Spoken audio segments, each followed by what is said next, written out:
This is not what I wanted. Today we're gonna be talking about the soul's journey and the descent. Because I don't know if y'all were on the last live, but in the last live we talked about how I needed to backtrack a little bit from Amara so that we can kind of understand her better when I tell you guys about the things that she did at the fall of Atlantis, right? And so last week we backtracked a little bit and talked about what did we talk about last week? We talked about high heart consciousness. We talked about Christ consciousness. We talked about stellar energy. We also talked about what Amara did before Atlantis and why some of us descended into this reality, which was to basically seed Atlantis. A lot of us were star seeds that were meant to seed Atlantis, right? So we kind of talked about that journey, and we talked about what other humans, beings, whatever, were in Atlantis with us, and the significance of the family that we were born into, right? Which is that a lot of times they're not our soul family. We were just meant to go into those timelines because within their trauma and their pain, they held codes that we need access to, right? So after that, we talked about the splitting of the earth. And now what I want to do in this episode is actually talk about the soul's journey and what it's supposed to look like, because I feel like we haven't talked about that. And in order for us to truly understand Amara and like what she embodied, what she stood for, and why she did the things that she did, we have to understand who she was as a person, or who she was as a being, and the things that she stood for, which means that we have to understand what we stand for and what we came here for, because she was supposed to be a leader of us, of this journey. So we need to know what the journey is to understand why she made the choices that she made, how she existed as a being, because she was the example for us to follow. Okay. So it's almost like a as above, so below type of situation today. And we're not going to talk about Amara per se today. What we need to talk about is the full soul's journey. We need to go over some definitions, talk about this path of flame remembrance, and then we need to talk about how do we reclaim that path. And then we'll talk about the path of sovereignty as well. Flame remembrance is going to be the water path, whereas flame sovereignty is going to be the fire path, right? And then we talk about flame integration as well, okay? So everything in this reality is basically split between hot and cold, fire and water. Like those are the two main energies. And then earth and air just kind of support those. So we're going to talk a little bit about elemental and how to use the elements within you as well, because we are made up of the 5 elements, and that's fire, water, air, earth, aether. Okay. So I'm going to kind of talk to you today about how to use that technology and stuff like that. So I think today's episode for me was more about getting us to understand who we were, where we kind of fit into this realm of things. And if we can understand that, then we can understand Amara and why she made some of the decisions that she made, and also what she embodied, because our journey was to reach her, meaning like pillar coherence. Our journey was to become a flame, a living pillar, and our journey was to embody our oversoul, and that's something that she did naturally. She was supposed to be the example of that for us to see. Okay, so hey AJ, let me go back and say hi. Hey Kennedy, hey Smiley Ray, hey Teresa, hey Memory, hey Nia. Oh, I haven't seen you in a minute, but where you been at? Where you been at, girl? Okay. So hey y'all, welcome, welcome, welcome. So we're gonna get started. It's been about 5 minutes. Well, I haven't been on for 5 minutes, but I usually try to give people about 5 minutes to get in here, and then we can kind of look into it. Y'all, I have been sat. I don't know if y'all have been watching Love Island, but I have literally been sat. I don't usually get entangled into reality TV shows, but I watched last season of Love Island because I really loved Serena. And so my brother was like, you should watch this season. You should just watch it. And so I watched it, and I am an addict. Hi, my name is Taja, and I'm an addict. Hey, Natalia, I'm sorry. Um, so yeah, I have thoughts, but I try not to talk about people online because I just feel like that's so unfair. I think a lot of people are ganging up on one of the girls on the show, and I hope they have the realization that there have been 3 people on that show who have committed suicide because of the hate that they got once they got out the villa. And it's a really sad situation because I just feel like Um, these are people, and the person on the show obviously has a abandonment wound that's screaming for help. She needs therapy. Just working and learning, girl. I'll be taking a trip to Cali in August. I love to network. Oh, hit me up, girl. I would love that.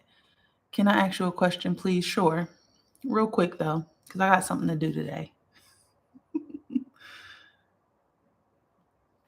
I'll wait for your question and then I'll go ahead and get started. What are the power days of the zodiac cycle? Like what days to plan? The best day to plan is Wednesday. It's today. Today is a good day for brainstorming. It's a good day for delivering communication. That's why I do my lives on Wednesdays. But it's a good day for communication, hard conversations and stuff like that. But it's also a good day for strategy. So today would be a good day to plan. Tomorrow on Thursdays would be a good day to research, to learn, to try something new, because we're about Jupiter, whereas today's we're about Mercury, which is communication and intellect. So today is the day of the mind and the voice. Tuesdays are good days to start something new. I don't know how I'm getting a live restriction already. It's crazy. Tuesdays are good days to start something new. Mondays are good days for setting the tone for your week. Mondays are ruled by the moon, so they're going to be a little bit more emotionally heavy. Fridays are good days to do something that you enjoy doing. For example, it's ruled by Venus, so it's about pleasure and having fun and enjoying life. Self-care will be really good on Friday. Saturday is good for rest, but it also is good for running errands and stuff like that. Most people say rest because of the Sabbath, but that's not all the way true. Yes, rest is important because of Saturn being the planet of melancholy. Melancholy is basically like it's that energy you get into when you're trying to figure something out. Like after you've been overthinking and overthinking and overthinking, right? Saturday is a really good day. Melancholy is the energy that kicks in to try to help you to survive by any means necessary. So it kind of feels like a low vibrating energy. It kind of feels like depression and sadness, but it's not. When you actually seek to understand it, it gives you idea after idea after idea. It's trying to help you to figure it out, but it makes you feel exhausted in the process. So that's why it's a good day to rest, but it also is a good day to run errands and stuff like that, because Saturn is helps you to get things done because it's Capricorn energy. Capricorn likes to get shit done. On one end, and on the other end is Aquarius energy. And then Sunday is a good day for resetting, recharging, that type of thing. Wednesday is a communication day. Hey, Crystal. Okay, boom, we're starting. I'm trying to figure out how did I get from some audiences, your live contains themes that may not find uncomfortable and may be restricted. Suicide and self-harm. I didn't say nothing about that. Oh, I did. Okay. Well, anyways. I did because I said the thing about Love Island and people have, unalived themselves because of that show. So yeah, anyways, let's get started. So today, again, we're going to talk about, we're going to open up with some definitions. We're going to talk about the full soul's journey. Basically, before we came here, through us being here and what we came here to do. We're going to talk about the path towards flame remembrance, because all of us are here. Hey, Chloe, all of us are here to remember. It's not that we are trying to create something new. It's already been created. We're just remembering who we were, why we came here, and then reclaiming that path. So we're going to talk about the stages. We're going to talk about threshold points, meaning like there's certain birthday points that are really, really important. So astrology kind of pulls into this. And then we're going to also talk about spiritual catalysts that we meet along the way, people who we meet who are meant to awaken us. And then we'll talk about the path of flame sovereignty, which is reclaiming your truth, basically reclaiming your power. And then flame integration, which is a little bit about soul alchemy, flame alchemy, and coherence are really, really important parts of that. Okay. So what I want to do is start with two definitions. The first definition is going to be flame fidelity. Okay, flame fidelity. And anytime I say flame, y'all, I need y'all to understand that flame is truth. It is your truth. Okay, the flame that you hold is your truth. It's almost like when you speak from your heart, like it's That's your truth, Okay. So flame fidelity is a devotion to your original frequency, no matter who is watching, no matter who leaves, no matter what it costs you. Okay. Staying true to yourself, and when I think about this, I think about those moments in my life where I felt like, um, well, actually, we'll get there. Okay. So, staying true to yourself is basically what flame fidelity is. And it's the practice of holding your tone even when the world wants you to soften. Okay. It's refusing to collapse into mimic roles, which is basically being digestible to other people, even when it seems like it's going to be safer for you to do that, even when everybody is against you. This is giving into what you know is not you. It's like that's what a collapse is. A collapse is, for a fact that this is not you and you don't want to do something, but you do it anyways. Okay. Just because you're trying to belong or you're trying to appease people or whatever the case may be. Choosing coherence over convenience, meaning like even when it's inconvenient for you, you got to stay true to yourself. That's what flame fidelity is. Okay. And it's saying, this is my truth. I will not dim it for approval, for belonging, or for comfort. And this isn't rigidness, it's actually radiant integrity. This is about integrity of who you are as a person. Okay. Um, so there have been many times in my life where I felt like I knew somebody was doing something wrong or immoral, and I would speak up about it. And a lot of things that I was told is that you're too serious. You got to stick up your ass. You stuck in the mud. You're boring. You're stuck up. All of those things, right? You take things too serious, right? And sometimes I folded, other times I didn't. But that's exactly what this is. It's I remember specific moments when I was a kid, because I got locked up when I was 12, y'all, because we were stealing. Listen. Don't judge me. I told y'all I'm not a perfect human. Um, but I remember before we went there, the whole way there, I kept saying, like, no, y'all, we shouldn't do this. Like, for some reason, I got a bad feeling about it that day. And I was like, no, I don't think we should do this or whatever. And my brother and my cousin got in a fight right before we got there, and it was snow outside. And he like stuffed her face in this pea snow, and she ended up going home. And for some reason, I kept like seeing myself jumping the fence, and I was like, I don't really know, but whatever. Went through with it, ended up getting locked up, and it was the whole fucking thing. I was only 12 though, so Um, but I remember moments like that where I felt like I was always being told, you take stuff too serious, like um you're boring. That's what I get. You're being boring. You're being boring. Like, why don't you want to drink? Why don't you want to do this? Why don't you? And it's like, those are the moments. Those are the moments when you need integrity the most, is basically what I'm trying to explain to you. Okay. So flame fidelity basically means that you don't betray your knowingness to be digestible to other people. You don't perform your power to feel seen, meaning like if you have gifts, right? You not going around just randomly reading people, or you sitting in a cafe. I remember last year I seen a video of this psychic who was sitting in the cafe, and her friend was like drinking coffee, and there was a couple arguing, and the psychic was basically tapping into their conversation and telling her friend what they was arguing about. That's a no. That's an ethical issue, right? But also she wanted to be seen as somebody who had a gift, who had a power, who was special, so that's what I mean by performing your power. All right. You don't abandon your silence to fill space. And what I mean by that is, there have been specific moments in my life where somebody says something completely fucking asinine, something that I completely do not agree with. For example, I was talking to a friend one time, and we were basically just getting to know each other. And she was talking about how in high school there was a guy who was messing with somebody she was messing with, or there was a guy that she was going with that was cheating on her with this girl. And basically through the whole conversation, what I gathered was that she was a mean girl, and that she blocked this girl's college opportunities because of a man, but didn't hold the man accountable at all. Right. And I remember as she's telling me this is right when I'm starting to like really, really deepen myself into my journey. And I looked at her and I just sat there.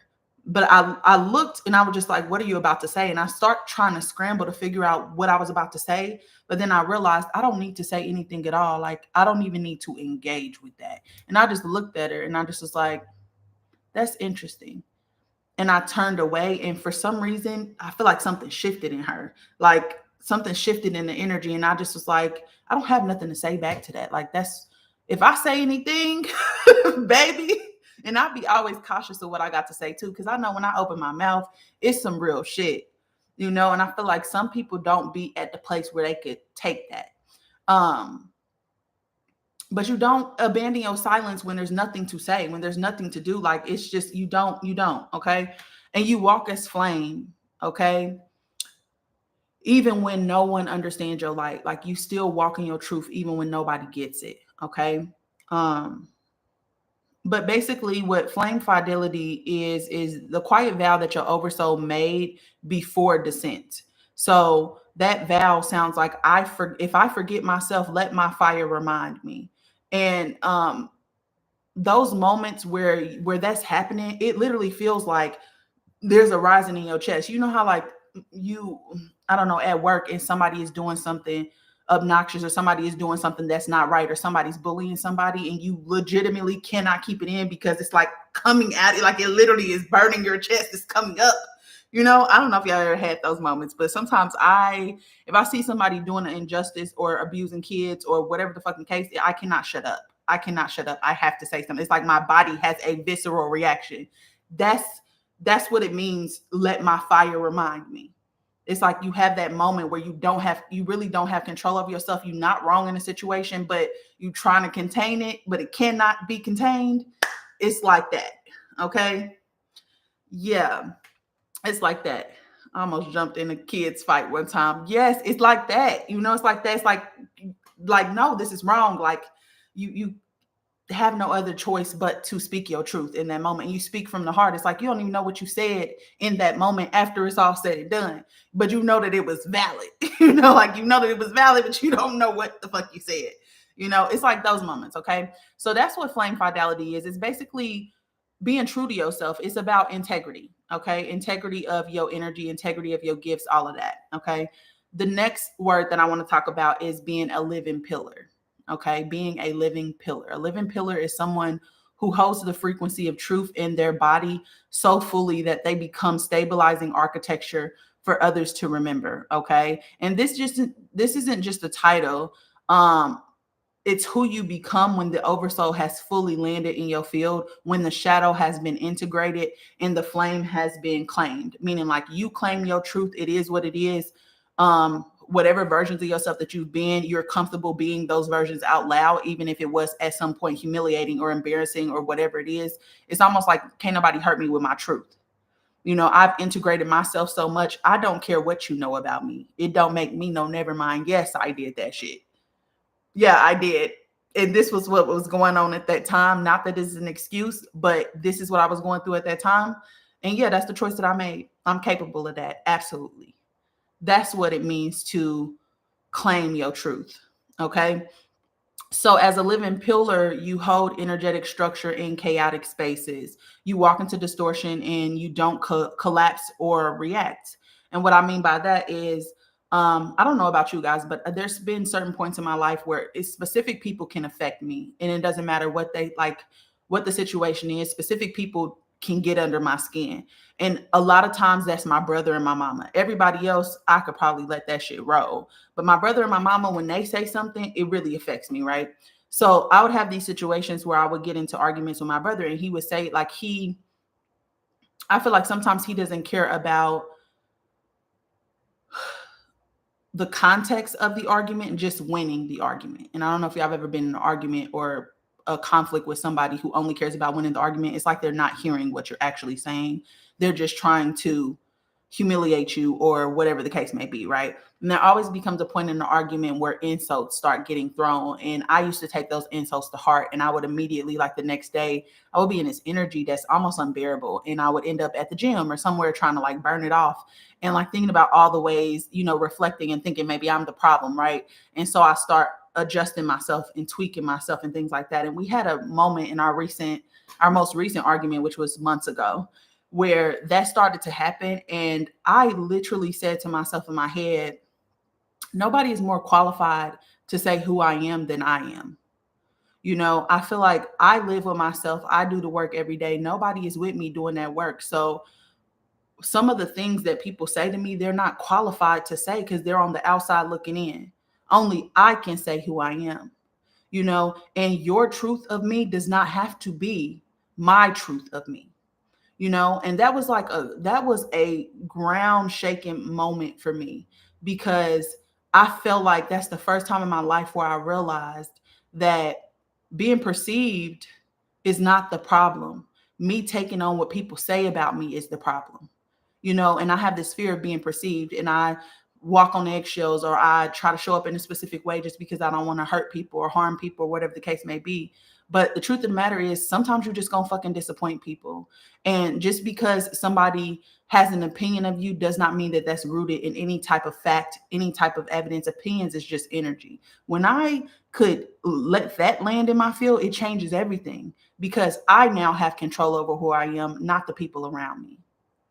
You know, that's what I mean by you're able to walk in distortion and you don't collapse or you don't react to it.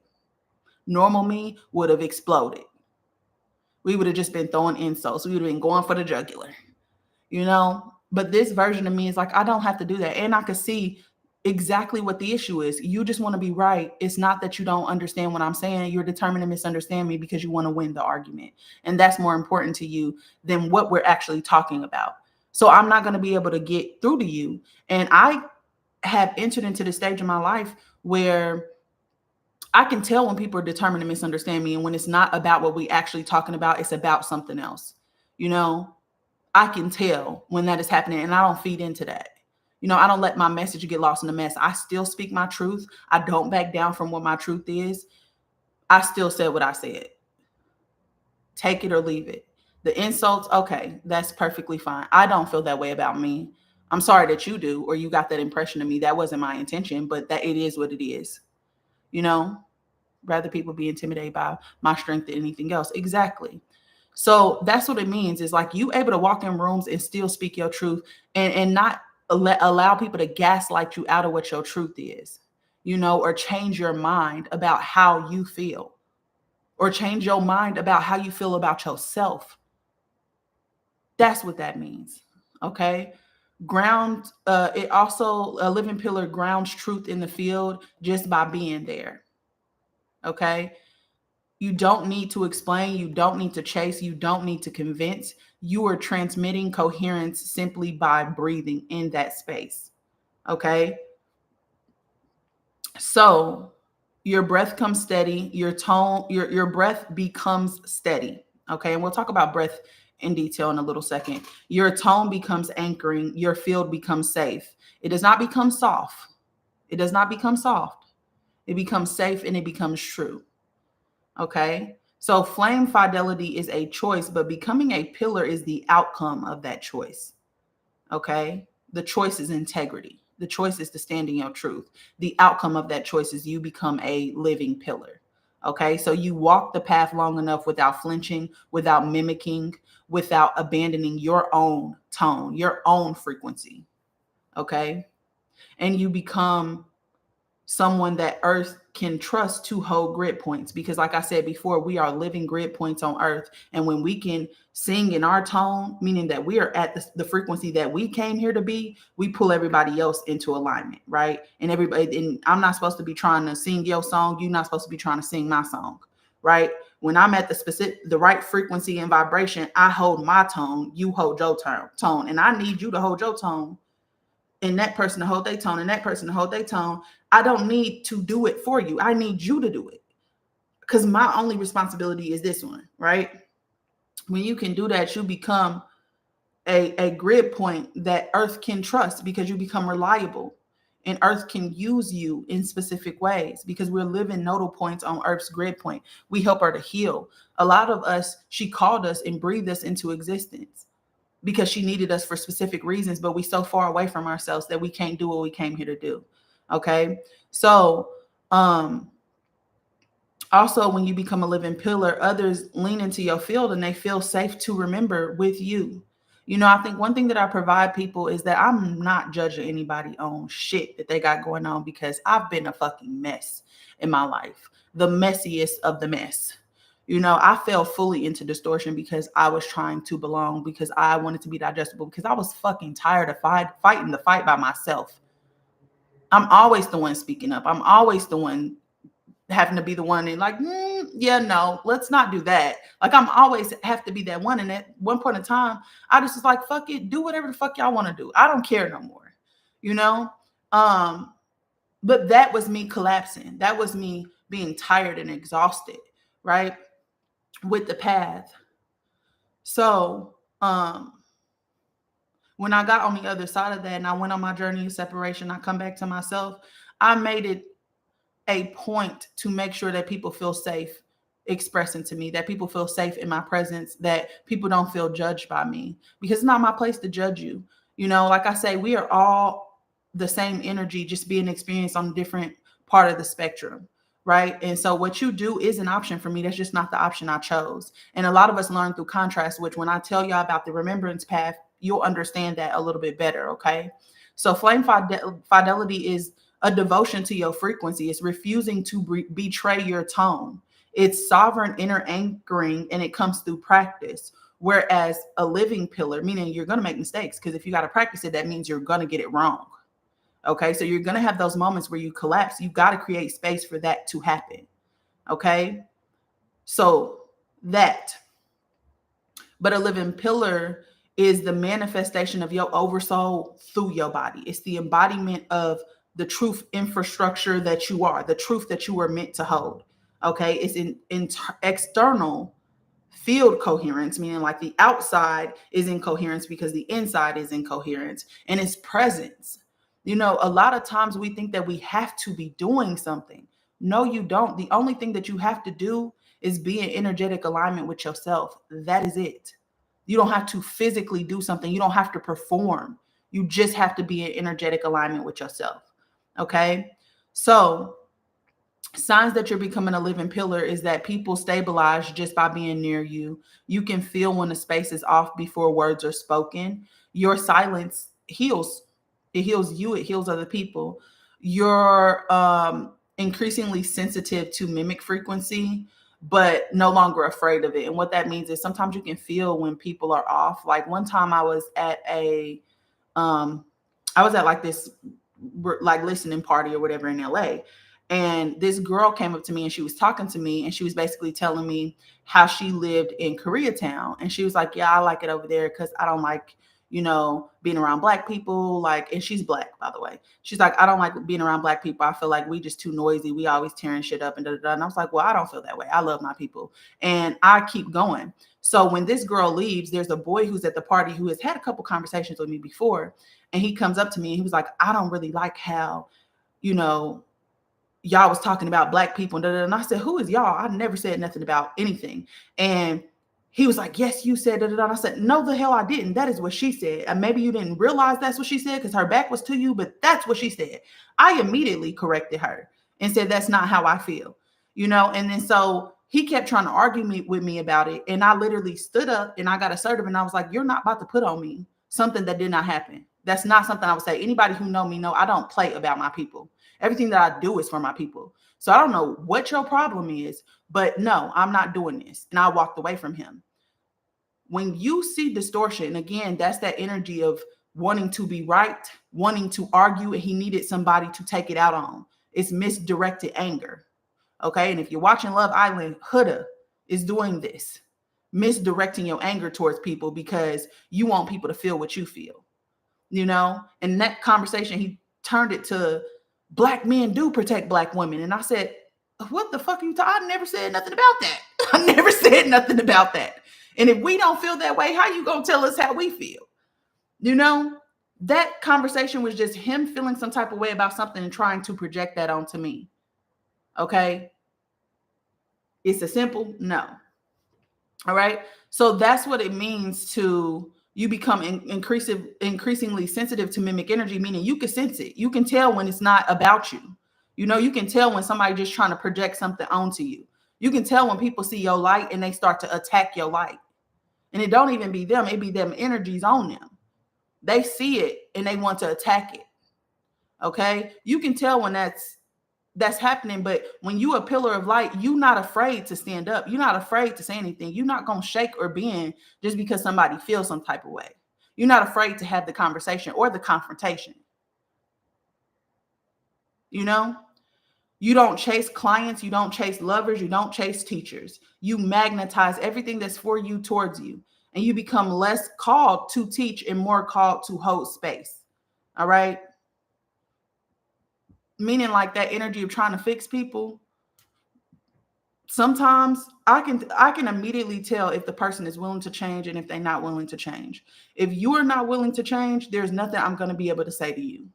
So what do I do instead is compassion, and compassion is just presence. I just hold space for you to say whatever it is that you got to say, because maybe you need to get it off your chest, but I don't try to fix you or heal you or save you. I don't try to jump in and fix the problem, because it's not my problem to fix. Until you are ready to see it for what it is, I'm not going to be able to do anything. Okay? And a lot of times we want to jump in and teach and help and fix. That's not our job. Sometimes you just hold space for them to get it out. Okay? And you don't question your path anymore. You walk in your truth. That's it. That's all. You don't need to doubt anything that's happening. Okay? These two things that we just talked about, flame fidelity and living pillar, they are not paths. They are the quality of how you walk your path. They determine the quality of how you walk your path. Okay? They aren't roles, they are vibrational commitments. Vibrational commitments to yourself, to your path, to your journey. And they defined how flame bearers carry their power. Either you're going to do it with distortion, collapse, or mimic energy, or you're not. And the goal is to not, which means you got to listen to yourself. You got to stand in your truth. If something ain't sitting right with you, something ain't sitting right with you. You don't have to perform just so people see that you're cool, right? Or that you belong, or whatever, or that you're digestible, or that you're easygoing and nonchalant. I think that's the worst thing that happened to us, is thinking that we have to be nonchalant. We got to be cool as a cucumber. No, we don't have to be those things. And I think those things are so inauthentic, because you shouldn't be trying to be nonchalant when you're not fucking nonchalant, because then it just pushes you out of alignment, pushes you deeper into pain and suffering. And soon enough, you're not even going to recognize yourself, because that's not, you're trying to be something that you're not. You're performing. You have a mask on that does not belong to you. Okay? So those are the two definitions I need you to understand, because that is the goal. Okay? That is how you walk. It feels miserable every time. Exactly, because it's not you. You are choosing somebody else's path over your own. You're choosing somebody else's truth over your own. And you wearing it like a costume, when underneath, that's not you. Okay? So now that we talked about those two things, right? Flame fidelity is integrity, okay? In how you walk the path. The living pillar is the goal. That's the goal that we're moving towards, okay? And now we're going to talk about the full soul's journey. And this is a sacred descent and return through memory, through mimic, through mastery, and mission.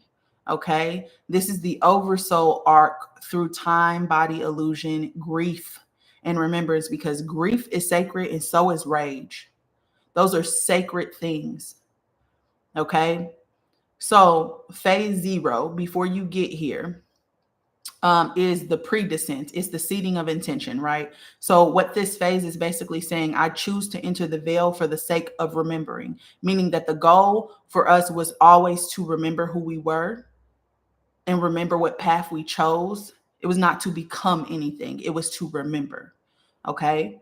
So before embodiment, your soul and oversoul together chose this earth's journey. Okay. This was not random. You carried flame lineage, which we talked about before. You carry a soul tone, meaning the tone you came here to play.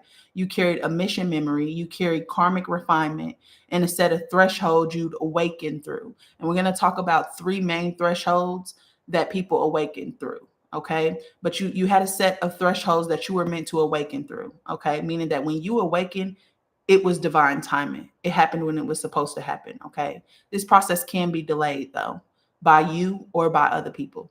Okay. Now this phase, the pre-descent, the seeding of intention, right? This is the phase of peace. It's luminous, it's sovereign.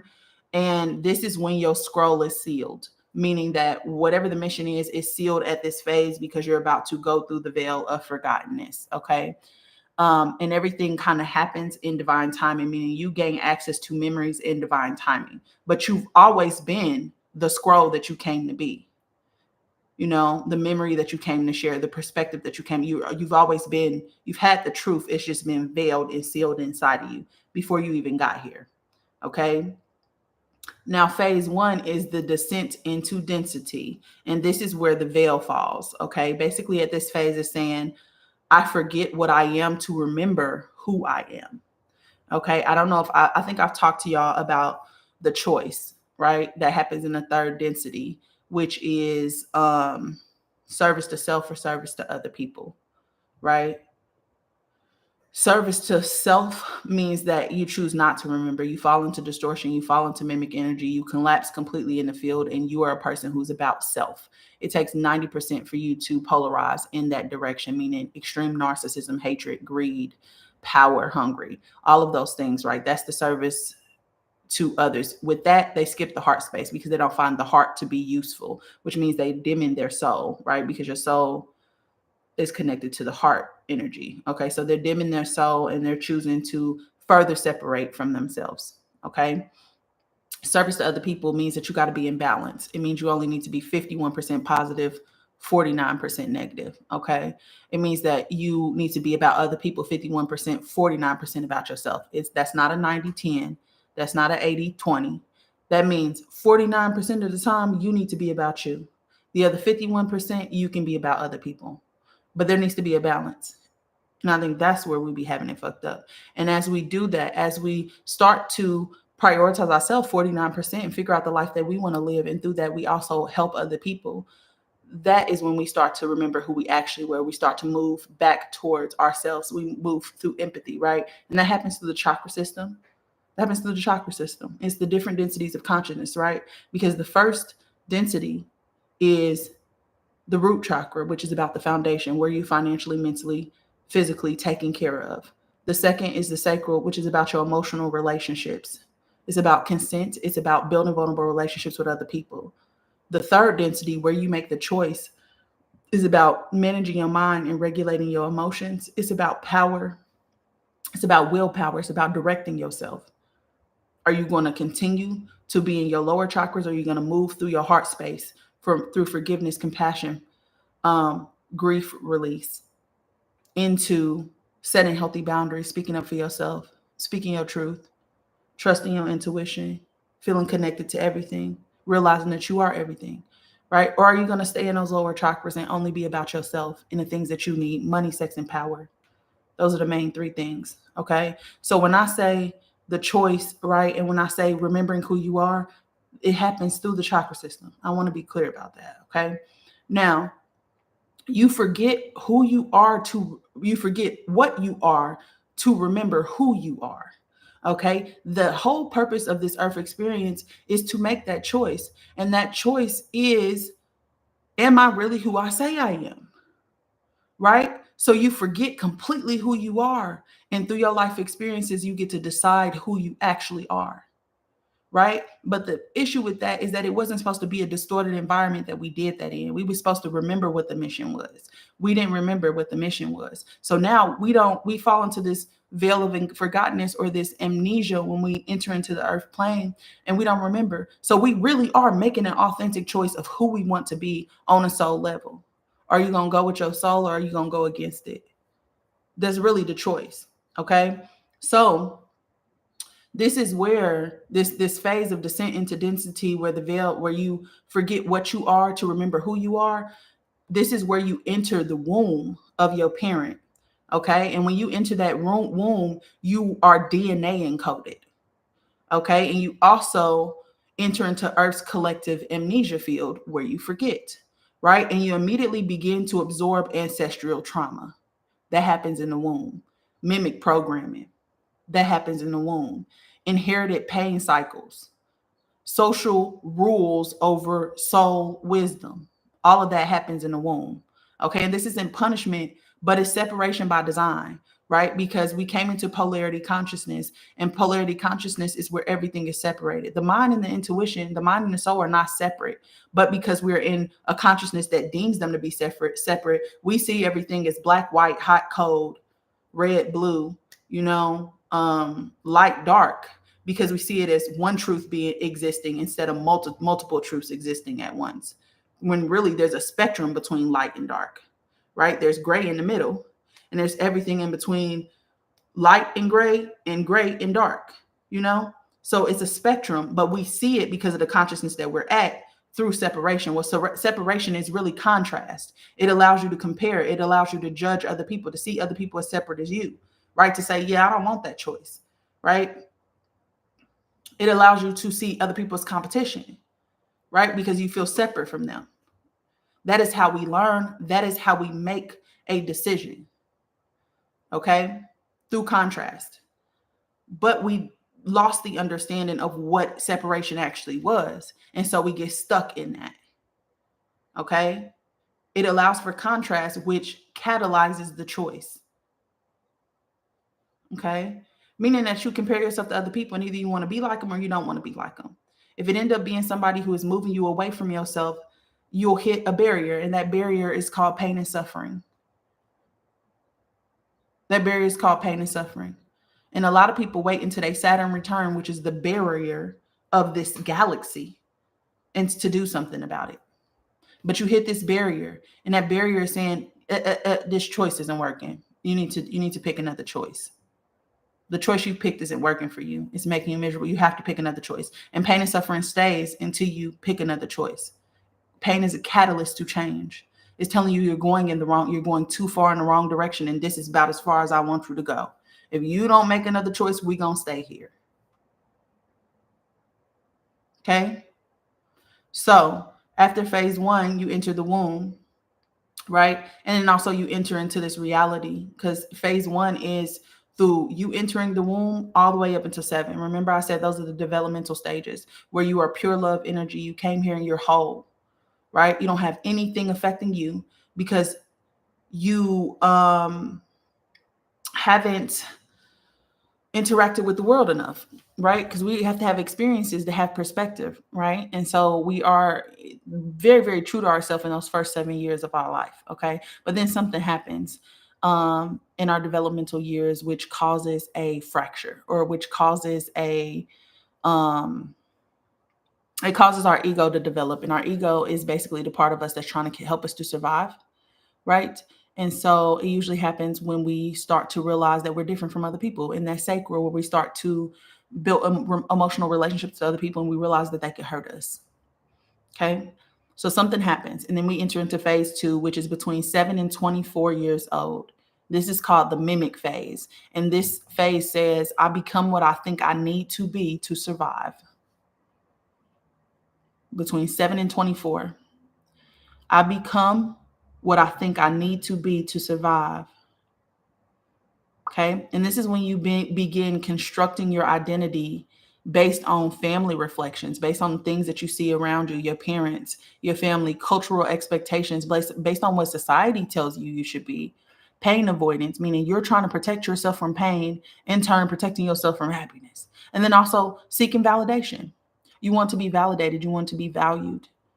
Because that's another thing that comes with separation, is wanting validation, external validation outside of you. You want people to see that you are great and you are valuable and that you are needed.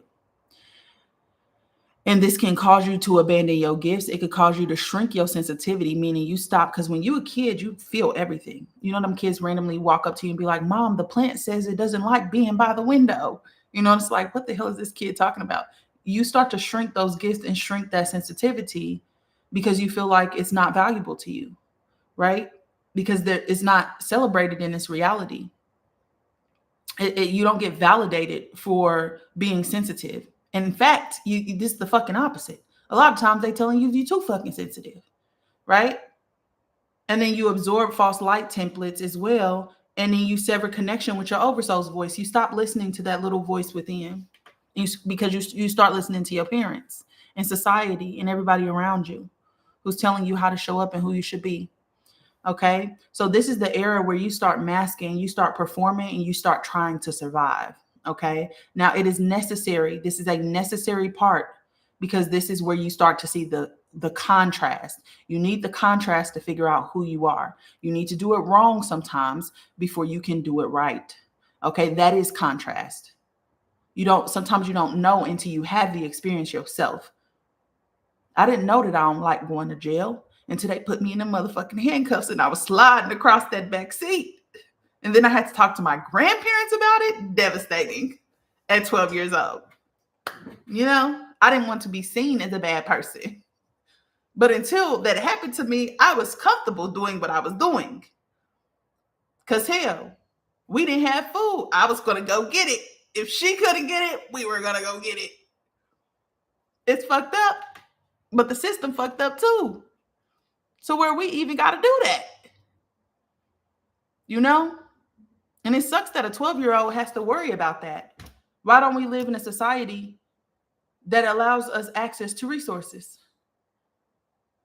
Because they're trying to keep us stuck in the contrast. Food grow from the earth. That should be free. But they killed all the only add male trees that don't produce fruit because they pay for it. They want you to buy it. They try to lock you into it.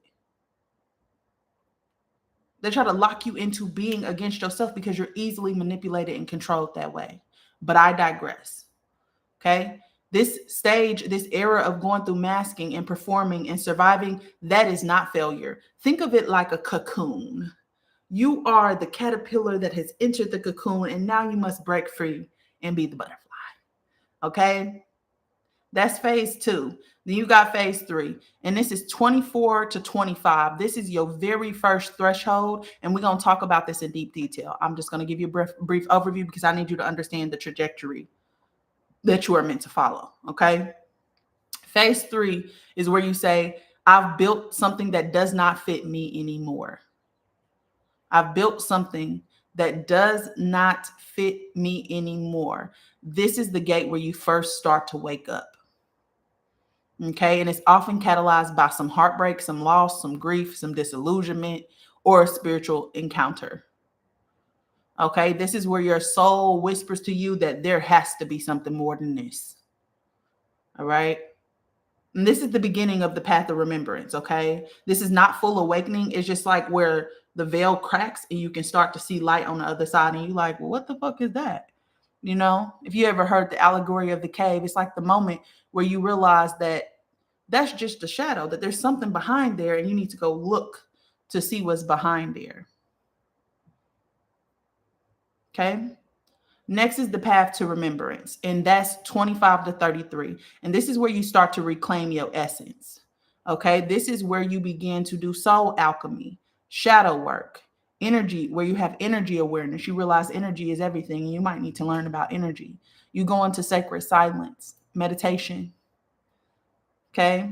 Dream communication. You start to dream like crazy between 25 and 33.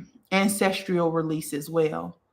That ancestral grief starts to come up. And then you'll have these mirroring experiences as well. Okay. Meaning like when people mirror you. Now we're going to talk about the different people that you meet along your journey as well, because I leave no rock unturned. Y'all are in good hands. All right.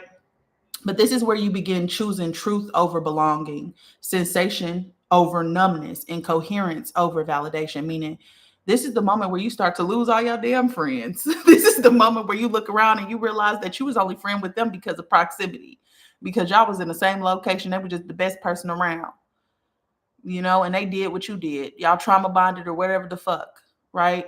And then when you get 25 to 33, it's just like, yeah, I don't necessarily like you like that. They gone now, period. I don't necessarily like you like that. Hey, Vanessa. I don't necessarily like you like that, right? And you start realizing, for me, I was like, I don't like partying. I don't like being in a club environment. It's too much fucking people in here. Everybody fucking boxed up like fucking sardines. I'm sweating like a fucking hog. Get me out of here. I don't even like that. I'm tired of seeing these same men. I got to go, right? That starts happening between 25 and 33. you start getting into alignment with what you actually like to do. And if you got to lose them, fuck them. They wasn't for you in the first place. That was just who you needed to be with to get you to this stage. And sometimes I think those relationships are beneficial for the simple fact is contrast. Sometimes you look at them and you realize how far you've come. You realize that you kept growing and this person kind of stayed the same, or you look at them and you just like, I am not there anymore. I don't relate to this anymore. And every time I'm around you, I have to come back down. I have to dim myself. And I'm not willing to do that anymore. You know? Me too, Chloe. I would get the fuck on. I will be in the bar or be somewhere and I randomly bolt and people be like, Tadra, where'd you go? Baby, I'm in the wind. I'm in the wind. I don't know why, but I felt the need to go. So I had to leave and I move when my body tell me to move, you know? So I get it. Okay. But this is the stage where you start to realize that you built a life that you don't necessarily like. And now it's time for you to actually reclaim a life that you do like, which means you got to let some people go. Let them people go. Okay. Phase 5 is oversoul embodiment. And this is around 33 to 36. Okay. And this is where you say, I walk as who I was before I forgot. This is when you start to remember. When you have remembered. Okay. Your oversoul begins fully descending into your body. This changes everything because you speak differently. You feel time starts to dissolve. And y'all, let me tell y'all what's been happening. This is kind of strange because things that have happened literally yesterday feel like they were months ago. I can't even remember what I did last week. And I was asking Spirit about this. And basically what Spirit was saying, you start the time is not linear, right? It's a spiral. And basically as you continue to embody your oversoul, it starts to dissolve, which is really fucking weird. And it's like whenever you need something, instead of going back in time and thinking of the memory or whatever the fuck it is you just tap into the memory, but you don't see it as like linearly. Like it kind of gets lost in when it happened. Like the when doesn't really matter. The memory itself is something that you can tap into, but the when gets convoluted and blurred in a weird fucking way. I don't know how else to fucking say that, but I literally was trying to think of something that I did. I was like, was that last week? And then I look and it's like a month ago. And I'm just like, what the fuck is going on? It just literally feels like time is dissolving around me. Like time is not linear at all. Like it doesn't make logical sense sometimes. So I hope that makes sense for you. But this is something I literally just asked Spirit about last week because I was confused on why it feels like something that happened a week ago happened a year ago. It's like you can go directly, yes, Chloe, you go directly to the memory in your mind, but the linear association to it, I don't fucking know how to conceptualize that for y'all, but I just want to tell y'all how I'm experiencing it. It's like the concept of time, like time is just moving way faster than my body can conceptualize it. And where to place some of these events on the timeline just is weird, it's strange, okay? So you feel time kind of dissolve. You lose interest in identity performance, meaning like you don't want to perform for anybody. You just are who you are. You fuck with it. You fuck with it. If you don't, you don't, you know? And then your presence becomes transmission, meaning like sometimes you're just being there. It helps to affect everybody around you, okay? This is not awakening. It's basically inhabiting the scroll. This is where you start to become the flame text. Whatever text is in your scroll, it starts to come to life, okay? And then you have the flame integration phase, and this is 36 to 42. And this is where you walk as flame and you hold the field. Okay, so you begin to integrate your shadow flame, you reclaim your soul contracts, you protect thresholds for other people, you teach or you guide from presence, meaning like sometimes by you just being there, people watching you, that whole thing. And then you become a mirror for others awakening as well. And this is where power returns, but you no longer are tempted to misuse it because you're not living in distortion. You've kind of traveled through that and you walk the fire and now you carry it with integrity. And then the last stage is completely optional, but it is sacred stewardship. And this happens your mid 40s and beyond. Hold on, y'all. They got me doing these puzzles. This happens mid-40s and beyond, because there's another gate at 44, which I didn't talk about all the gates. I only talked about the 3 main ones. But this is where you become the template, which we talked about the template before, which is your blueprint, your soul's blueprint that you came here with. Okay. So you are no longer performing your mission. You are the mission. Every breath is a scroll. Every silence is a healing. Every interaction is alchemy. Okay. And this is strange too. I was talking to a mentee the other day, and like her grandmother came through and she was telling me all these things, that she kept asking me, well, what do I do? What do I do? What do I do? And what's crazy is I've realized that we overcomplicate everything. Her grandmother just kept saying, be present, be still. You just need to sit in stillness. You need to be present with yourself. And so I say that, and it's just like, I feel like that's not the answer you want. And she's like, yeah, but I feel like I'm actually supposed to be doing something. Yes, you're supposed to be sitting still in presence, not trying to actually do anything, but sitting with yourself.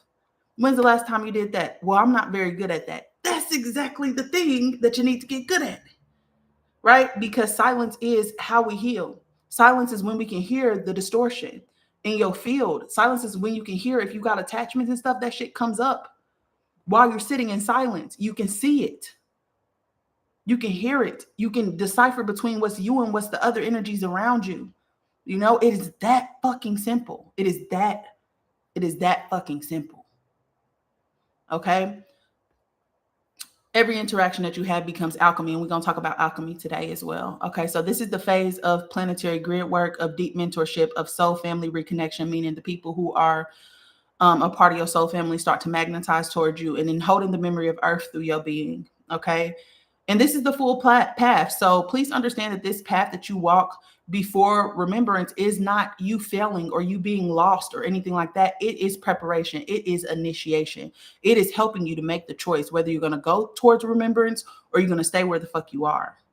Okay, the mimic phase is necessary so that your soul can develop contrast, it can develop resilience, it can develop clarity and discernment. It's through that contrast that we get the wisdom that, ooh, I probably shouldn't have did that. I didn't like that I did that. You know, and I think we get stuck in the not being able to forgive ourselves for some of the stuff that we did, you know, or we get stuck in, oh, that makes me a bad person. That makes me a this. It does not. You came here to make mistakes. That's literally what sin is sine waves. You got up, you go up and you go down. You go up and go down and everything. You're never supposed to be perfect. You're supposed to be going through cycles. Okay. But discernment, a lot of the things that you go through that happen through contrast are meant to teach you discernment. Next time you do it better, it's about refinement, right? You have the experience, you look back at the experience, you say, what did I like? That's the stuff you keep. What didn't I like? That's the stuff you change. And then you move on, and you don't do anything about what's already done, because you can't do anything about what's already done. The shit is already done, right? You only can do something about what is to come, which means that the next time, the things that you didn't like, you change them. That's it. And every single time you do that, and you refine yourself, and you refine yourself, and you continue to grow and evolve into the version that you want to be, until you get into a version of yourself that you love, that you're excited to be. And that's it. Okay. So there is no wrong steps, only unawakened flame, only unawakened truth, waiting for the breath of remembrance. Okay. So the path, like I said, is not linear, it spirals so that you can revisit old pain with new eyes, you know? And I often say it spirals upwards, but that's not true. It actually is a spiral inwards. But we move up in density, or in words in density. I don't fucking know. But it's a spiral, okay? And so the reason why it spirals is because if you think about a spiral staircase, you can look straight down and you can see the point that you just came from, and lower and lower and lower and lower, right? So every single time that you go up, you do come back to those same points, and we think that that's failure, right? We think that, oh, why am I back here? I thought I grew from this. You did grow from this. You have different wisdom and a different perspective. Now is the time for you to actually use it so you can reach the next threshold. But a lot of us will go back to that same point, and then we make the same mistake, right? We make the same mistake because we think we're in the same place, and we're not. So it's important for you to know that. It also helps you to revisit those old stories with a new tone. You in a new frequency. You no longer fit in those environments. You know, those times where you hang out with a friend and you say, this is going to be my last time hanging out with them. And then they call you and it's been months and you're like, well, let me try again. And you go back in the environment and you realize, okay, this really is the last time that I'm hanging out with them. Right? You have a new frequency, you hold a new frequency, you're not the same person. And then old timelines, you revisit old timelines with new sovereignty, meaning that you're in control now. Okay, which allows you to grieve and it allows you to celebrate. Then it allows you to grieve again because tears are portals. They help you to walk through that next stage. And each time you'll do it with more coherence and less collapse. This is soul mastery. This is how you master your soul. That's oversoul embodiment. That's flame integration. That is the fucking goal. That's it. Did you learn the lesson? Are you able to apply the wisdom? Not worrying about where you are because you always where you're supposed to be. So if it come back around, it was meant to see if you're going to do something different, if you're going to choose coherence or convenience. And there's been a couple times I almost chose convenience because some of them people sometimes be having what I be needing, you know? So it's a couple times I almost chose convenience over coherence, but I didn't go through with it. That was good.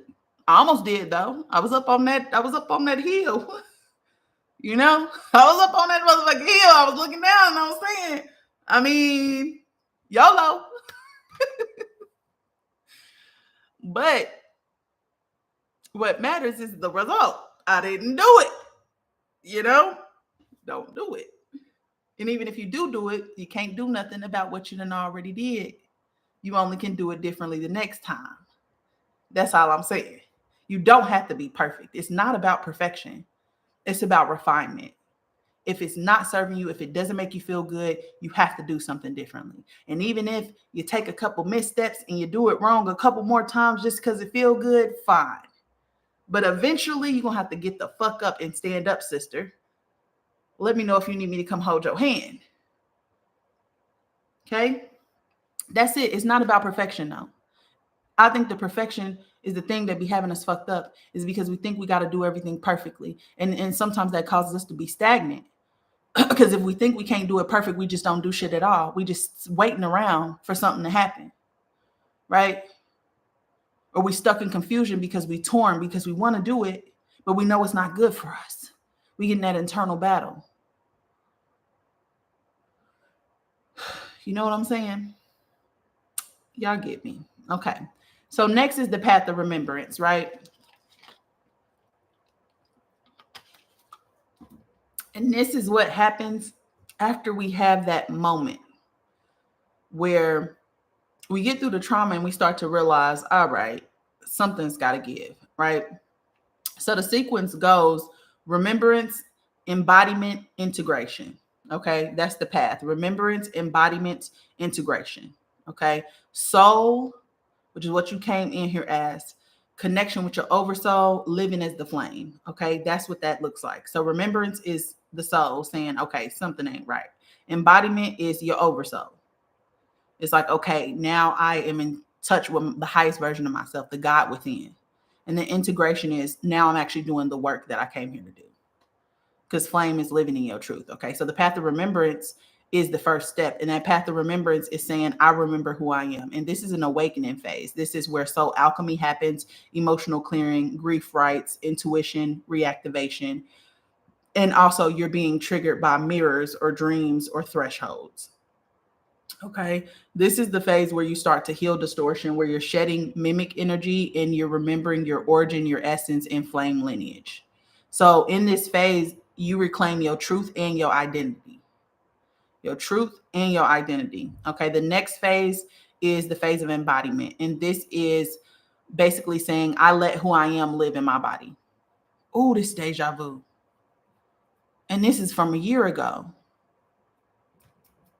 She's on the right path. Every time I get on here, I'm having deja vu. But anywho, I let who I am live in my body. Okay. And this is the anchoring phase. This is where you anchor it in. And this is oversoul embodiment, nervous system calibration. This is flame coherence practices. Okay. Where you start to make the appropriate choices for you. This is stillness. This is sacred refusal and voice clearing. And this is building rituals that match your essence. Meaning that spirituality, religion is trying to teach you how to do spirituality through a specific lens. But spirituality is where the real freedom is because spirituality is you using your imagination and your intuition to practice things that feel natural to you and your essence and what you like, right? Everything I do is in rose because I'm the rose frequency. And like my whole life, I've kind of liked the center of rose. I've liked whatever. So everything that I do is in rose because that's the frequency I hold. You know, it's very specific to me. The rituals I do very specific to me and how I want them to do them. And I'm very intuitive when I'm doing work, right? Especially when I'm doing energy work in visualization on other people. For some reason, I just know what I'm doing and I'd be doing random shit and it works, right? So spirituality is supposed to be specific to you. There's not supposed to be a fucking recipe that you put online for everybody to follow. It's not supposed to be a path that you take with other people. It's supposed to be very, very individual to you. And it's supposed to be you trusting your intuition, your imagination, and you doing it your fucking way. It's supposed to match your essence, right? And that's the freedom in spirituality. There is no wrong way to do it. Okay. So this is where your soul stops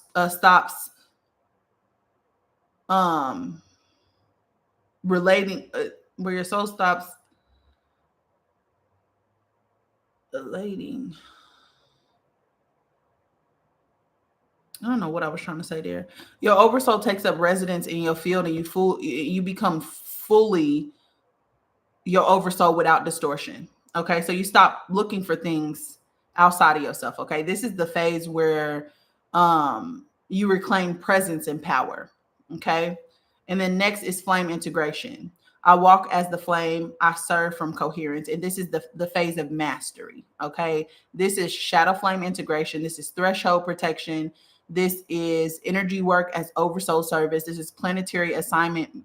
This is when your planetary assignment begins and you become a living activation for other people. Okay. So your life, your voice, your space, your frequency becomes the temple for other people. And you move from teacher to template, which is you becoming the blueprint. And so this phase reclaims sacred service and sovereignty. Okay. So the sequence is remembrance, which is I awaken, embodiment, which is I anchor, and integration is I walk it. Whereas the last one that is optional is stewardship, which is I hold the path for other people. Not everybody's going to go the stewardship path, but you still have to know what it is. Okay. Now, there are three main threshold points I want to talk about. The first one is the quarter life threshold, and this is your 25th birthday or your 25th solar return, whatever the hell y'all want to call it. Okay. This is a spiritual inflection point, and it's really, really powerful. And more people should talk about this, but a lot of people don't, right? They skip straight to the 33rd birthday. All right. So, hey, Lisa, this is the point where you have walked 4 seasons, 4 directions, 4 elemental initiations into your adulthood. Okay. So that's why this 25th birthday is so important. Okay. And 4 is a huge number spiritually. Okay. It's the gate of awakening. So it's when the ego begins to crack and the soul starts to speak louder. So you may feel a growing discomfort with what isn't real. Old dreams start dying, new callings start emerging. And this is the first taste of sovereignty. This is deep self-awareness. This is where you start to realize that the life you build is not a life that you actually want, right? This is where you start going from the contrast into remembrance, right? Where you start trying to realize who you are and align yourself with that. Okay. Also, this is the first return of the lunar nodes. So around 25, your lunar nodes return to their natal position. Okay. And this brings a mini karmic reset, often revealing your soul's true path versus past life patterns. Okay. So it's a soft activation compared to your Saturn return, which happens 28 to 30. Saturn return is saying, bitch, you reached your boundary. Just like pain and suffering is saying, bitch, you reached your boundary. So the fuck is Saturn? Saturn is the boundary of this galaxy. Saturn is you reaching up to your crown. Saturn says, girl, do something different. Because if you don't, I'm going to turn you every which way but loose now. I'm going to force you to do it. That's what Saturn does. But if you already doing it, you ain't got to get your ponytail dragged. All you do is got to listen, right? So it's a soft activation compared to the Saturn return, but it can change the course of your timeline. It really can. So the themes that kind of come into play with this 25th solar return is that I'm living the path my soul chose. Am I living the path my soul chose, right? That becomes the question. What am I carrying that does not belong to me? Oh, I got my ass tapped by Saturn. Saturn did not play with me. Okay. I waited to the very last minute. And that's why I do the work that I do, because I be trying to help y'all not do what I did. I got a thick head. I'm stubborn as hell. Me and Saturn got into a tussle and it was not cute. She won, though. I'm glad she won. Go ahead, sis. I'll take that L. What am I carrying that's not mine? I'm a Taurus too. Yeah. We just try to do life our own way. I'm glad I got jumped on. Me too, girl. So what am I carrying that's not mine? What story wants to be written now? Right? That's what 25 is asking. Like, what am I doing? Right? So that's when your lunar nodes return, right? But it's also when the activation of your heart flame starts. Okay, so in mystical systems like Kabbalah and Sufi and the Rose lineages, age 25 is linked to the initiation of the heart flame, and that's the moment when your inner voice awakens. Okay, you begin remembering who you were before the world told you who to be, right? You feel the pull towards purpose and love and truth and soul alignment.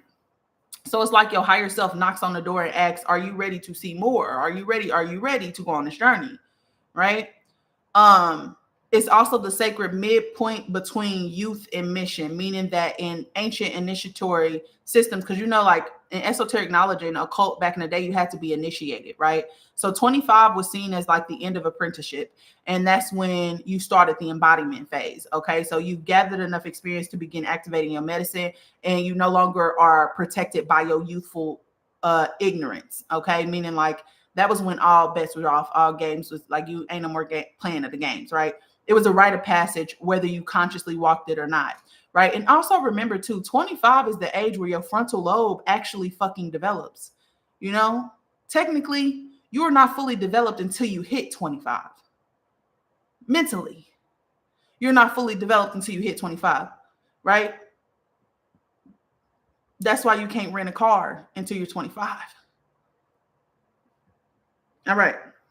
So the real significance of this 25 point is that it's a threshold of remembering. It's not a climax, but it's a doorway. And you may feel uncertain, you may feel tender, raw, or ready for something more because your soul just knows it's time. But you do not have to walk through this threshold. You can choose to stay where you're at. Okay? That's on you. Next, you have the Christ year threshold, and this is age 33. It's one of the most spiritually charged, holy, and transformational ages a soul can experience in this life. Okay, it's not just symbolic, it's coded with the age of mastery, with sacrifice, with resurrection, with mission activation. And that's across many mystical traditions, meaning like they saw this as like the year. Okay. Yahshua, or who people call Jesus, is said to have completed his earthly mission and entered crucifixion or resurrection at 33, which we talked about that in the bloodline episodes or flame lineages episodes. And 33 symbolizes the mastery of the human experience. This is the synthesis of body, heart, mind, and spirit. And it's the age where many souls either fully step into their soul contracts or choose a new path altogether. Okay, so at 33, your soul basically says you've walked the valley, and the valley is trauma into separation, right? Now, are you ready to walk the flame?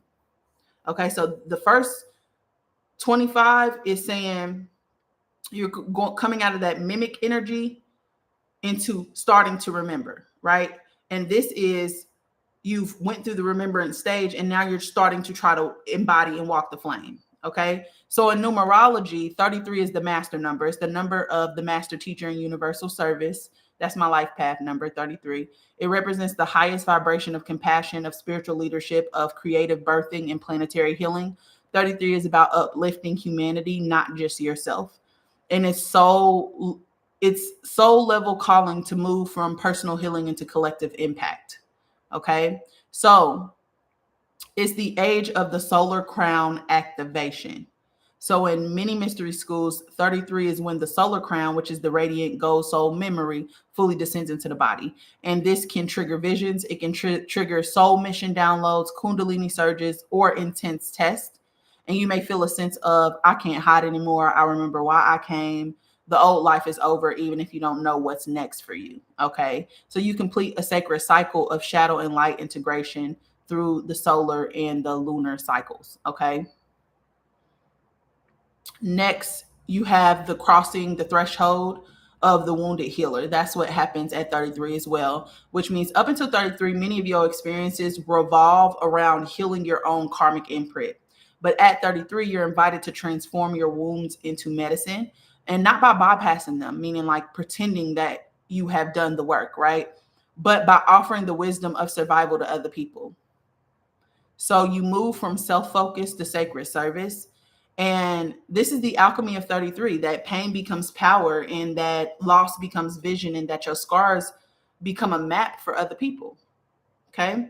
So many 33 symptoms are major endings. So endings in your relationship, your jobs, and specific parts of your identity dissolving, unexplainable spiritual downloads, visions, or dream visitations. You're filling out of time, meaning like there's kind of like an urgency that comes with this thing. Like you feel like you got to figure it out all right now. You feel like you're out of time. So it feels like your reality is speeding up, or it starts to bend a little bit. Your soulmates or sacred allies actually start showing up for you. And then you have a deep hunger for prayer, for ritual and earth connection, which is something I'm going through right now. I've started anointing myself and sealing myself every morning. I'm doing candle sit downs, anyways. And then sudden rejection of anything that feels false or hollow. Okay. And so the real significance of this 33 point is that your soul is inviting you to embody your divine self fully. And it's a choice point. Do you align with your destiny, or do you cling to what is comfortable?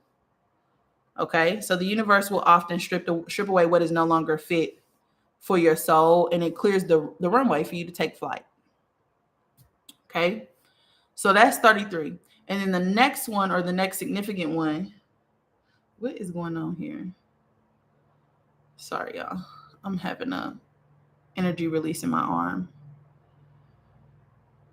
Same, Chris. Welcome to the club. Next is the integration threshold, okay? And this begins around 36, and it marks one of the most powerful inner gates a soul can walk through, okay? It's not just a birthday ship, it's a soul level passage into your mature flame path. Okay. Oh, I'm going through this right now. So is Chris. Okay. And I've been drawn to do rituals and candle work too. Yeah. I've been thinking about doing like a Sunday thing where I get people together and we kind of do energy work and stuff like that together. But I'm doing a lot right now. So we'll see. No promises, but I think I need to start doing more collective work, or getting people together who can do more collective work, because we're stronger together. But that's neither here nor there. Okay. So this is called the gate of the sovereign flame. The 36 gate is called the gate of the sovereign flame. And it begins around 36 and culminates near 42, depending on the soul spiral and the readiness. Okay. This is not a combination of remembrance, but it's embodied actualization of all that you've alchemized before this point. Okay. So it's where your oversoul stops whispering and begins walking through your every word, your choice, your presence. And the reason why it's called the gate of the sovereign flame is because by this point, you've passed the remembrance gate, which is 25. You've walked the 33 gate, which is oversoul descent, and you've experienced the full exposure of shadow and mimic energy. And you've likely in some capacity served other people, even if you weren't fully sure of what your role was in that. Okay. So when you come to this gate, now the flame that was once a spark becomes permanent presence. You're no longer just seeking. You're no longer just a seeker or a teacher or a healer. You become the keeper of your own flame and its impact on the world, right? Which is mature development of your flame. Okay. So what this really means is that your flame solidifies. So you stop needing external confirmation. You stop doubting the reality of your path, and you know who you are in tone, frequency, and soul intent. Your shadow becomes transparent. So you no longer fear your shadow. You faced your own mimic, guilt, past misuse of your power. And now you carry the wisdom with humility, not hiding. Okay. And you serve without leaking. And what that means is the field of service becomes clean, clear, and consistent. You're no longer drained after a session or collapsing after a share. This is something I experience a lot. And your flame field is strong, balanced, and regenerative. Okay. Time dissolves further, which I don't know if I could take time dissolving any further than what it's been dissolving recently. But linear memory becomes dreamlike. You live in spiral time, so knowing when to speak, rest, disappear, or move, and you no longer feel behind, you feel impulse. And then you become infrastructure, meaning that you stop trying to fix the world. You realize your presence is anchoring in a new grid. So you're a dream walker, a grid stabilizer, a tone carrier, a field holder. Others feel safe, seen, and stirred in your presence, not because of what you do, but because of what you are. Okay. So this stage is not the end of healing. It's not total perfection. It's not immunity from challenges, and it's not enlightenment. Okay. This is flame fidelity. The reason why I needed to tell you what flame fidelity is because this is when flame fidelity happens at this 36th gate. And you are choosing to remain true when nobody is watching.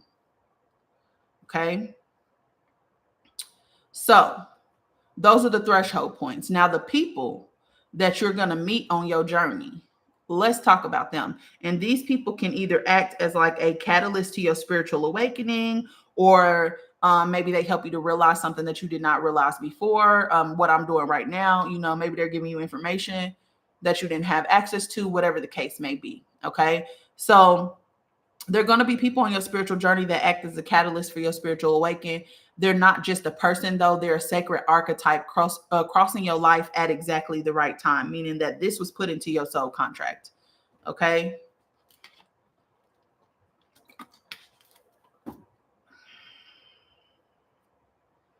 Okay.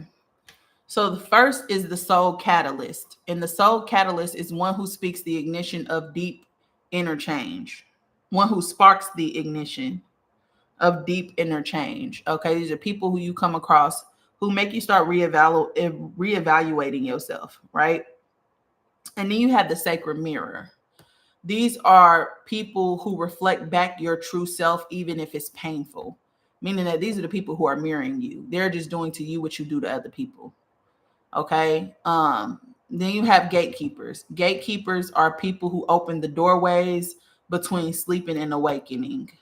Okay. You have initiators, and sometimes these are combined into the same person. I just want to be clear. Then you have initiators, and initiators are people who push you into the fire of transformation willingly or unwillingly.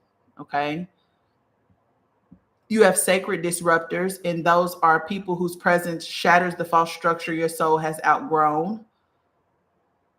And then you have a shadow twin. Now, if this is painful, it's a soul who mirrors your deepest unhealed parts to accelerate your growth. This came to me through a situationship. It was painful, but I realized that we just was two people who trauma bonded and didn't like ourselves, you know.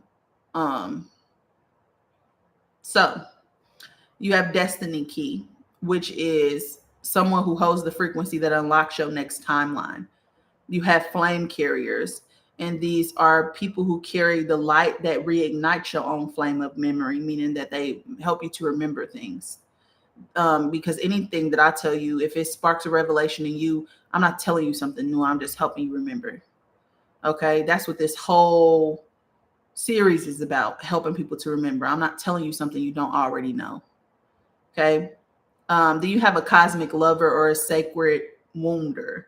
And if this is romantic, this is someone who awakens divine love and deep soul wounds that lead to ultimate healing. Okay. And then you have a threshold guardian, and this is a being placed on your path to test your readiness to step into your true soul path. Okay. So the catalyst is not always kind or easy to deal with. Sometimes the soul who wakes you up comes wrapped in pain, in challenge, in betrayal, in deep love, or great loss. Sometimes you have to lose them. Regardless how they come, they have a higher sacred role in your life. Okay. And they agreed on a soul level before this life to ignite you no matter the cost. And sometimes they are your bestie on the other side. They came here to do a job, so they know exactly what to do to get you there. They know exactly what to do to get under your skin. Okay? Their energy brings this energy that breaks open your heart or your world. This energy that shatters illusion, the illusions that you're ready to leave behind. They crack your ego enough for your true self to rise. And they might love you fiercely or they might leave you broken open, but either way, you awaken from this, okay? The person who catalyzes your awakening is a sacred mirror and a soul initiator. Okay, so a sacred mirror is one who reflects back your true self, even if it's painful. And an initiator is one who pushes you into the fire of transformation willingly or unwillingly. Girl, they do hate us. Otherwise, they wouldn't have did it. But not really, not on a soul level. Maybe in this reality, because our human brain is what gets in the way of that, though. Understand that. Our human brain is trying to conceptualize that. We got to think from the higher perspective, just don't let them get access to you again. Okay. So the person who catalyzes your awakening is a sacred mirror or a soul initiator. They are the flame that burned away the veil. They are the hand that pushed you through the first gate of remembrance. So you may have never walked, you may not walk with them for forever. But you walk forever changed because of them. Okay. So if you still have lingering pain, attachment, or confusion, something that you can say, but what I do is I go into the in-between, which is just like darkness, and there's nothing above me, below me, in front of me, behind me, nothing like that. I see a door appear and I go and I place my hand on that door and I say, behind this door is the light of my oversoul. And when I open the door, I see a light shining down that I can't see where it comes from, right? And so I expand it as far as I can to fill the entire room, and I step into the room. This is me being in my light. I call forward whatever person I need to call forward. And I say, thank you for awakening me. I bless your role. I claim my true soul path now fully and freely. I no longer, if it's somebody I don't want to deal with anymore, I see a contract, like a desk full of contracts next to me. I pull up that contract. I say, I forgive you. I release you. I appreciate you. I rip that contract up. I see them walk away, or I'll push light from my eyes through their eyes and see my light coming back to me. And I keep pushing until they disappear. Whatever I feel like doing that day. But that's how I call my power back. That's how I release. Okay. And this helps you to be able to step into your sovereign being. Okay. So let's talk about the steps to reclaiming your path to flame remembrance. Okay. And this is how you reclaim your soul identity. This is you saying, I remember who I truly am. Okay. There are 13 stages of sacred reclaiming. And this is the oversoul woven journey of those who came from flame, fell through mimic, and now rise as guardians of coherence. Okay. These are stages walked by Amara through those of the opal, the silver blue, the rose gold, the deep indigo lineages. And it's not linear. It's not linear. It's not all light, but it is sovereign, it's sacred, and it's soul anchored. Okay. So the first step is the inner split. And this is before remembrance begins. There's a subtle ache that you feel like something is missing. I don't know who I am here. This is the first time that your flame has begun to stir a little bit. Okay. Next, you get the mimic unraveling. And this is you begin to feel repelled by false light, performance, spirituality, distorted teachers, and any system that seeks control over embodiment. I have a visceral reaction to certain things and certain people and certain teachers.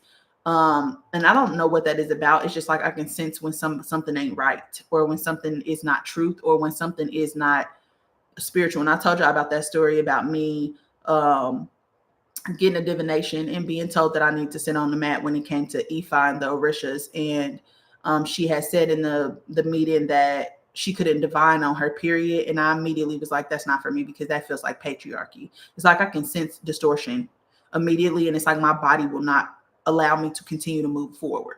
Okay. So you may feel betrayed, lost, or alone. And this is not regression. This is detox. Okay. So in the mimic unraveling, you kind of go into isolation. You feel like everybody is kind of against you. Sometimes you feel lost, you feel alone, you feel all those things.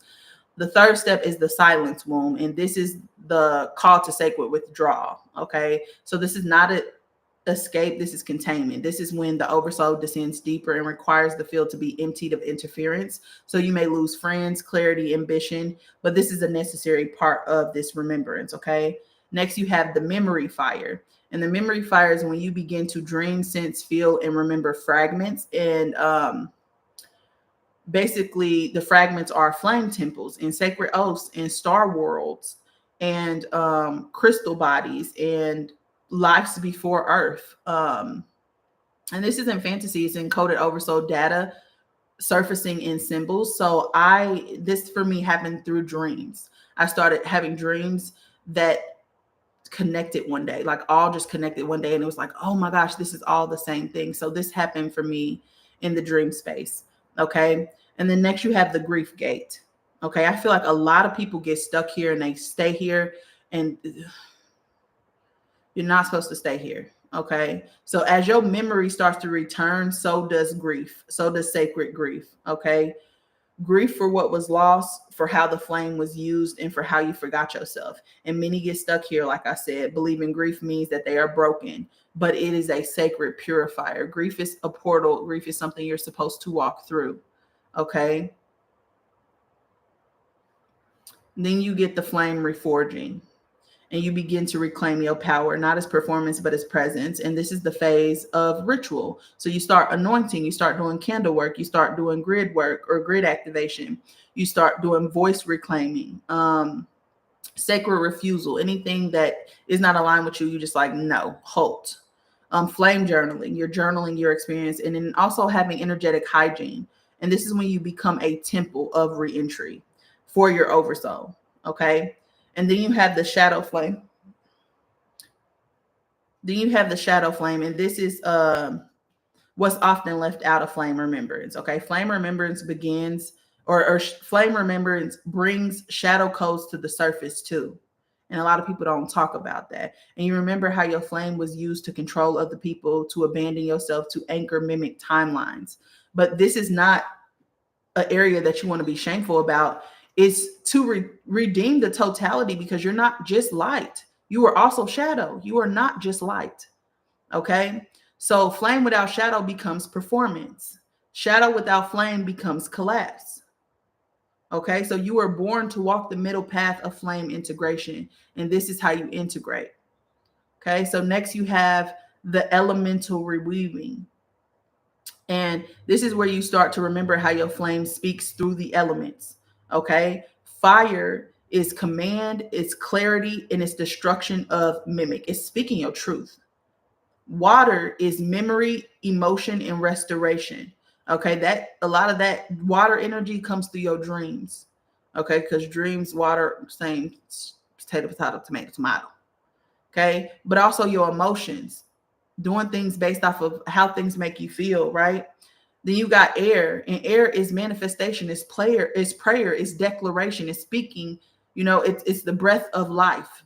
Okay, using the breath of life, which I'm gonna tell you the importance of breath, I think in the next episode. Is it in the next episode? Yeah, in the next episode when I talk about Amara, I'm gonna tell you the importance of breath. Okay, because we don't understand breath at all, but we're gonna get there. Okay. Next, we have earth, and earth is the anchor. It's the grid work. It's the bodily knowing. Okay. And then aether is the oversoul tone. It's the crystalline light. So this is where energy work deepens, and you stop channeling and you start co-creating with the environment. Next, you have the dream gate, and this is your dream body awakening fully, and you begin receiving flame scrolls. You begin receiving dream visions, prophetic codes, memory echoes. Okay. So you may be pulled into old timelines. You may rework karmic ties or return to flame temples at night. This phase must be guarded though. You need to shield before you go to sleep. You need to record your dreams and revoke any mimic energy. Next, you have the temple flame. And a temple flame is when you realize your life is the flame temple. So your work, your home, your body, your altar, your voice, it all becomes sacred space. So this is where your students start to arrive, where your guardians show up, where you begin to teach what you once had to fight for. Okay. And this is not the end. This is the beginning of public remembrance. And then you get the oversoul embodiment. And this is you're no longer accessing flame codes from above you. You walk as the oversoul, so it's coming from within you. There is no separation. The oversoul is you, okay? In this physical incarnation, you embody the oversoul. This is the moment when others feel you before you even speak. This is where your words change people, your silence rewires rooms, and your frequency is prayer. Okay? The planetary assignment is next. And this is where you're called into your real mission. This is flame lineage readings. This is earth grid temple work. This is dream walker mentorship. This is memory vault restoration. This is flame codex teaching, sacred contract releasing, and soul reconnection for others. And this is the phase of conscious service when you no longer hide your light or overexploit it either. And then the last step is the flame guardian path. You become a protector of others' flames. You shield students you hold space for, others awakening. You walk with living integrity. You don't mimic, you don't false flame, and you do not distort. Your life becomes the scroll. Your breath becomes the sigil. Your presence becomes the invocation. And you no longer are remembering, you are the remembrance. Okay, so a quick synopsis, if I could condense these into steps in the path of remembrance. First, your soul fractures, you forget, and there's mimic entanglement. Then there's a catalyst and an awakening, which is grief, triggers, soul mirrors. Then there's soul retrieval, where you start to heal, you do dream recall, your identity comes back. Then there's gift reclamation, where you have intuition, vision, voice. And then there's oversoul descent, which is coherence begins, silence returns. Okay, this path heals distortion and reclaims soul memory. It ends with you beginning to walk with your oversoul consistently. Okay, so what you kind of need to know is that this path doesn't remove pain. It teaches you how to hold it in light. You don't complete it. You spiral through deeper rings over time. Okay, you may walk alone for years, not because you're lost, but because you are too sovereign to fake belonging. Your tears are a form of flame alchemy, which we're going to talk about flame alchemy in just a second. And they carry unspoken remembrance. Every time you resist your power to seem relatable, you delay the awakening of other people, because some of us are here to wake up other people. And what you also need to understand is your oversoul never leaves you. Okay, you just stop vibrating at the frequency that could hear it, but it's always been there. Okay, so there's 7 eternal truths that never change, no matter what stage you are in this journey. And it's that the journey is not upwards, it's inwards. You're not climbing to a higher self. You're clearing the mimic layers between you and what's already here. You're not becoming flame. You're remembering where you buried it at inside of yourself. Okay, what you feel is not disruption, it is initiation. So the grief, the fatigue, the doubt, the detachment, it's not you breaking, it's mimic control unraveling from the nervous system. Okay, so your nervous system has to kind of rewire itself. So you have to trust the friction. Okay, because it's the rub between false frequency and true flame.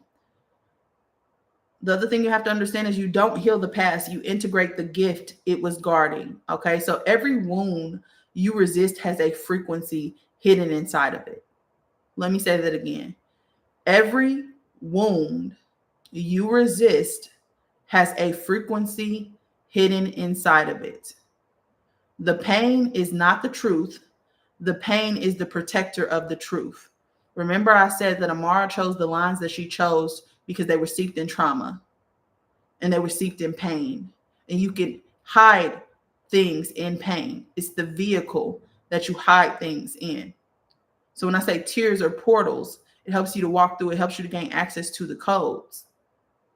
Okay, so your work is not just to release the pain, it is to alchemize the codes beneath the pain, which we're going to talk about alchemy in just a second. So you have to feel the pain. You cannot be escaped. You cannot be afraid of pain. Pain is a catalyst to change. Pain is also a vehicle that holds the codes that you need access to. It's a key to something you need to open. Okay. Your voice is a flame tool. It's not just sound. So the moment you begin speaking from oversoul tone, not mimic language, not spiritual performance, you cut cords, you call memory, you activate other people. So speak like every word is a permission slip for someone else's soul to remember. Next, you have the timeline you desire is not ahead of you. It is collapsing into you. You're not going, and it's collapsing into you. Okay? So you're not becoming your oversoul. You're creating a field of coherence strong enough for your oversoul to walk in it, which means you need to be able to hold enough light. You need to become more crystalline and less dense. And you're not here to be understood. You are here to be coherent. So most of the mimic grid runs on recognition, on validation, on agreements. You dissolve that grid by walking as flame, even when no one reflects it back. You have to hold your truth, even when nobody is reflecting it back. So you don't need to be understood. You need to be true to yourself. And the last eternal truth is your sovereignty doesn't separate you. It frees others. Every time you choose truth over performance, silence over proving, truth over comfort, you create a template of freedom for every soul still choosing captivity. You create a path for them. Okay? So how do you get there? You speak your truth from your heart, from your oversoul. Even when other people want you to be digestible, you say what the fuck you got to say. You stop softening your gifts to seem relatable to other people. If you're a powerful ass bitch, be a powerful ass bitch. And I mean that as a word of endearment. Okay? You trust that those meant to find you will resonate. Not because you explain, but because you vibrate. And you're no longer here to translate yourself. You're here to hold your tone steady enough for others to tune into it. But also, you need more space in your body. So you need to move. You need to stretch. You need to dance. You need to walk in silence. Let the new flame architecture settle into your nervous system. So you have to move your body because movement heats you up and it creates space for more light. Okay? You need to say yes, fewer. Fewer yes responses to things that cost you your energy. So even small leaks in your field dilute your power. You have to choose to be clean and not be convenient, which means you're going to have to disappoint people. You're going to have to say no if it is not aligned. If you do not want to do it, don't do it just because somebody is asking you, just because you've been told to respect your elders, because you've been told if you ain't got nothing nice to say, don't say it at all. You cannot soften. You have to only say yes to what is truly aligned. Everything else has to be a no. Treat your yes as sacred because it is. Then you need to speak as oversoul. So no over explaining, no warning, no softening, just transmitting. And the last one, which I think is important, you have to let other people see you mid shift. You do not need to wait until you're fully polished. You do not need to wait until you're perfect or digestible or whatever the fuck. A lot of us don't want people to see us in the in-between. A lot of us don't want people to see us in the vulnerable state. But presence is your offering. All you do is have to show up for yourself and other people. I built my entire platform on me healing in real time and struggling. And I was a person who, like I said, I kept my nails done, my hair done. I got my eyebrows done every 2 weeks. I got my lashes done every 2 weeks. I literally had to fall the fuck apart. And I let people see me in that stage of me falling apart. And I think that was an important part of my journey for myself because I have a fear of being perceived by other people. But I also think it was an important part in other people's journey as well because they realize you don't have to be perfect to post the content or the thing that you have to say. You don't have to be perfect. I was getting on the internet looking crazy. I look back at some of them videos and was like, now, sister girl, what was going on? But I was trying to survive. So you got to let people see you in the middle point. You don't have to have it all together to start speaking. Okay. Next is the path of sovereignty. So we just talked about the path of remembrance. That's the water path. Now we're going to talk about the path of sovereigns, which is the fire path. Okay. These two need to be in alignment. Okay. So the sovereignty path anchors in your oversoul authority. So this is you saying, I stand in my own flame, unshakable, unowned, unapologetic. Okay. This begins after oversoul embodiment. So when memory alone is not enough, now the soul asks, can I hold my own tone, even in chaos, power of the unknown? Okay. So the path of remembrance comes first. And then the path of sovereignty comes next. The reason why I'm telling y'all this is because the more you know, the more you know. When you know better, you can do better. If you are at a place in this path and you need to know what the next step is, you can always come back to this video. You can always rewatch this. Okay? So you know what's next. So you know what you have to do. Okay? So the full path of sovereignty is 7 rings of flame mastery. And these stages are walked after remembrance. So they form the architecture of your flame field so your truth can't be co-opted or collapsed or diluted. Okay, so the first one is the ring of sacred refusal. And this is you saying, I no longer consent to mimic, distortion, or energetic theft. And this is not rebellion, it's energetic clarity. So you revoke past contracts and you clean your field with words, with breath, with will. Okay? You claim sovereignty over your field. And this activates the first flame seal. The first seal. This activates the first seal. Okay. Then you got the ring of self authority. And this is you saying, I no longer ask for permission to speak what I know. Okay. You stop outsourcing your knowing to teachers and systems or validation. And you trust the tone of your oversoul above the opinions of other people. This is you saying, I trust myself more than I trust other people. Okay. This is trusting yourself. This is the death of people pleasing. It may be lonely, but this is a holy part of the journey. The self-authority. Then you have the ring of flame coherence. And this is you saying, I walk the same in silence, invisibility, and shadow in service. Okay. This is when you live the same flame, whether you're seen or you're not seen, meaning the same truth. You don't shape or bend or anything. You are your true self. There's no performance left for you to do. Okay. And this is where your presence begins to shift rooms and you begin to stabilize fields and unlock other people when you can live in your truth, regardless of how many people are against you. I can't tell you how many times before I've done some of these sessions, especially this session on Atlantis, where I was just like, people are going to think that I'm fucking crazy. And I've done it anyways. I do. A lot of times in life, you're going to have to do it scared. You're going to have to do it anyways, but you're going to have to do it scared. Okay. I was really, really scared to put out this series because I'm like, people are going to think I'm off my fucking rocker. Them people with them white jackets and them needles is going to come find me. Right.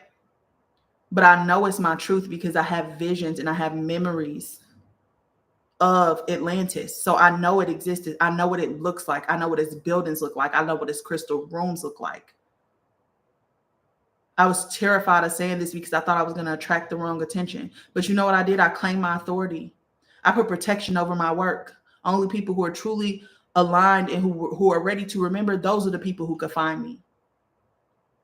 And I trust in that. I trust in my oversoul light enough to trust in that. I don't need everybody to find me. I only need the people who are ready, the people who need to hear my message to find me. That is it. That is all. I don't need fame. I don't need popularity. I don't need any of that. I only need the people who are struggling on their journey to find me because I know what that's like. And I've been there and we need a path and we have not been told anything on spirituality. So even if you're scared, do that shit anyways. And every time I make a post, every time I do this, I gain more and more and more confidence in myself. But it doesn't mean that the emotions just go away. They don't. But they're meant to pass through you. They're not meant to build up residence in you. And that's the difference. They are going to still be there. They are meant to pass through you though. Energy, emotion. They're not meant for you to cling on to. And that's where we get fucked up is we cling on to them. We attach them to memories. And we're triggered by them because we don't want to feel that thing again. We don't want to live that thing again. They're meant to pass through you.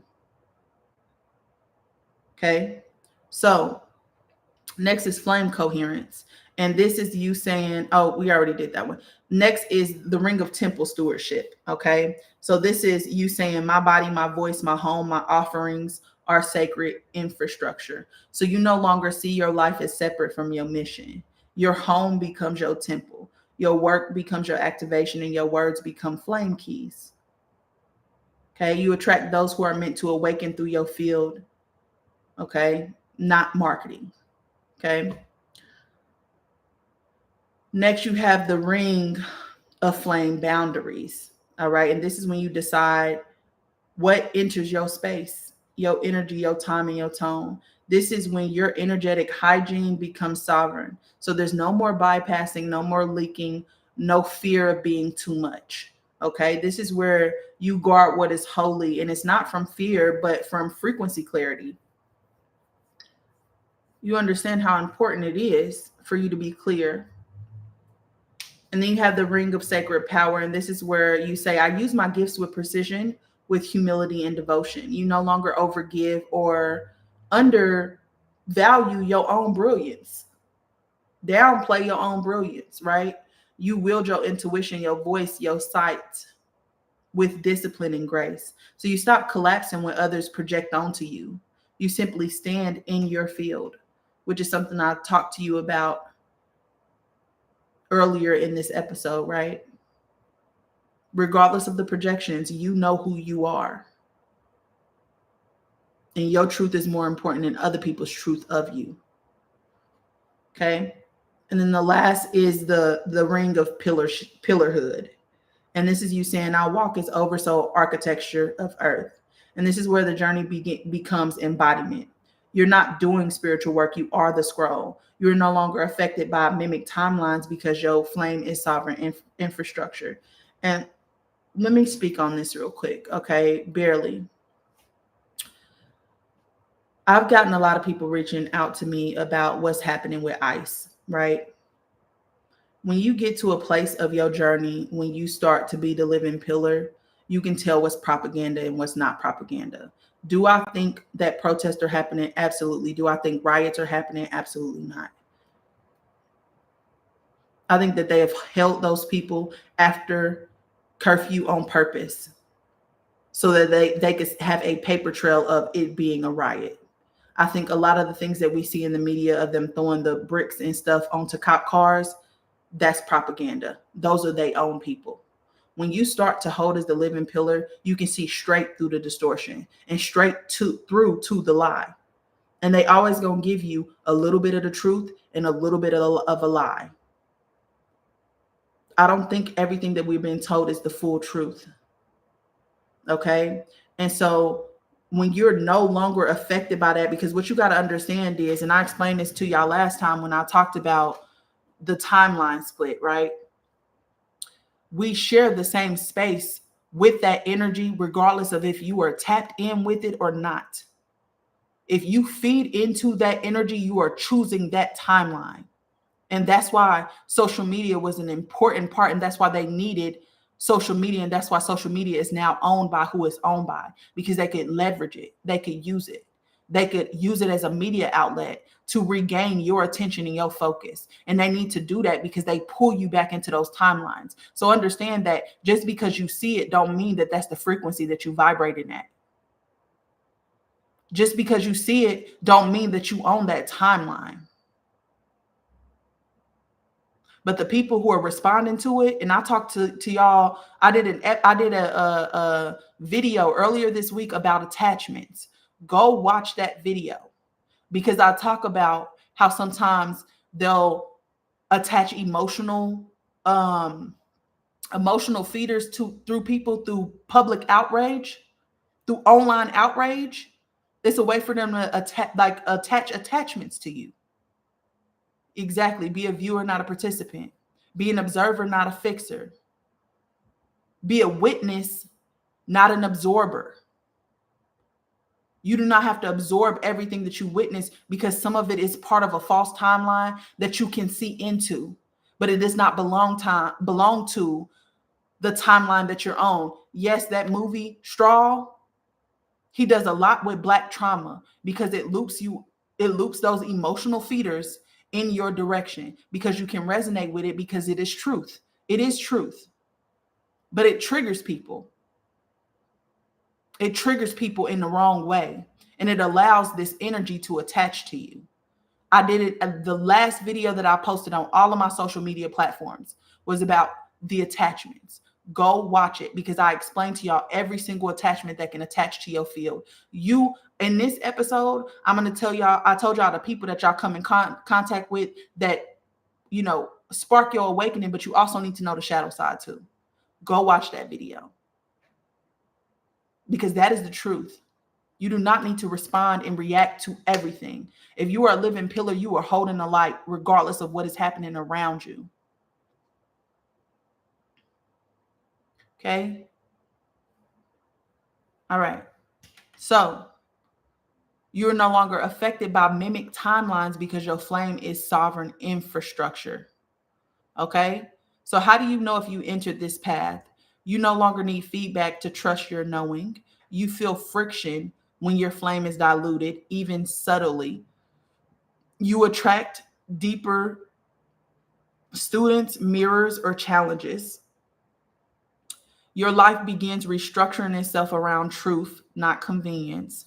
Silence becomes a teacher, not punishment. Silence is the best thing that you could do for yourself. Silence is sacred. You have to cut the distractions out for a moment sometimes. Once a week, choose a day and just silence. I'm telling you, it does so much for you. Your service feels more like a transmission than a performance. Okay. So the path of remembrance is you healing and gaining your memory back. And it ends with oversoul embodiment. The path of sovereignty is flame mastery and coherence and ends with you becoming a living pillar. Okay. So let's talk about the last step because we talked about remembrance. We talked about embodiment, right? Now we're going to talk about flame integration. And this is the last step. So as we talk about flame integration, first I need to explain to y'all what soul and flame alchemy are. Okay. And I know this is a longer episode. Just bear with me. Okay. Because I think this sets the tone for everything else that we're about to see. And you'll understand when I get to talking about Amara again, why she did the things that she did, because she is the embodiment of all these things that we came here to be. Okay. So soul alchemy is the process of transforming your wounds, your fears, and unconscious patterns into wisdom, power, and purpose. Usually when we hear about alchemy, we think about the ancient beings being able to turn lead into gold or Jesus turning water into wine, right? That is alchemy. But true soul alchemists are able to turn pain into medicine. Okay. And what I think about when I think about that is the singers, the sad girl songs, right?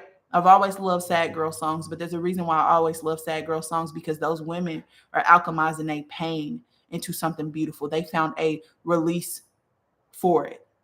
Poetry, right? Those are people who are writing from their heart. And when you write from your heart, it resonates with so many people because they felt that it's built in truth. And we can sense truth in our bones. Okay, they're putting words to the pain, not only for themselves, but for other people who can use that for medicine for their own wounds.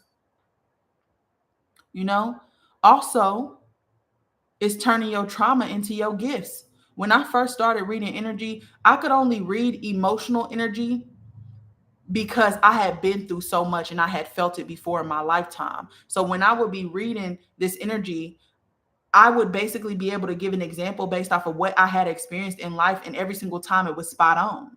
And it was because I know what made me feel that energy before. So when I feel the energy, it reminds me of something that I've been through, and I'm able to convey that back to other people. And it's always spot on. Okay. So that's what I mean by turning your trauma into your gifts. Okay. But also sharing the wisdom you gain from your trauma. Storytelling. Storytelling is a way to alchemize your energy. So the reason why they try to make us keep family secrets is because we cannot alchemize the energy. It shuts down our sacred channel, which is throat, heart, womb. They work together. So if you have to keep it a secret, you cannot speak your truth. You cannot alchemize your trauma. So you're required to keep it on the inside, and energy that wants to be released is going to come up hell and high water. whether it's through your tears and your pain and your turmoil, or you shouting it from the mountaintops.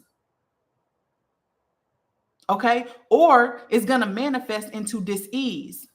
And now you got womb cancer, throat cancer, right? Because that's what happens. You got kidney issues because you got an anger problem, right? You got thyroid cancer because you don't know how to speak up for yourself. You got stomach issues because you're having a hard time digesting life. It's going to find a way to be expressed if you do not alchemize it. Okay? So when you storytell and when you speak about the things you've been through, you help other people who have been through that same thing. Okay? And then finally, you're able to turn your shadow into light. You're not being afraid to share the negative parts of yourself because you own them. They're a part of your journey. I had a conversation with my mama yesterday, and I was so mad at sis because I went through something when I was 22 or 23, right? And I felt a lot of shame for how I reacted to the situation. Yesterday, we on the phone, and she tells me she did the same exact thing that I did. And she never told me that she experienced that. And it would have just helped to just have confirmation and like somebody to resonate with, like, you know what, I did that fucked up shit too. It's just a part of life. You gotta grow, you gotta move on from it. But she explained to me the reason why she had never talked about it is because she felt a lot of shame for it. And I'm like, yeah, I get that, but we could have went through that together. Sis, you left me out in the middle of the motherfucking ocean without a raft. You could have fucking told me something. Like at least I wouldn't have felt like, okay, a horrible person. Like if, so what I'm saying is, don't be afraid to share the negative stuff about you too, because there are people out there who are hiding the same shit that you hiding, who taking to the grave the same shit you taking to the grave. Sometimes we just need to feel validated and confirmed by other people. Okay. So don't just tell the positive side, also tell the other side so that you can integrate it and you can own it. And it's your truth. Your truth is your truth, regardless of if you tell people or not, it is your truth.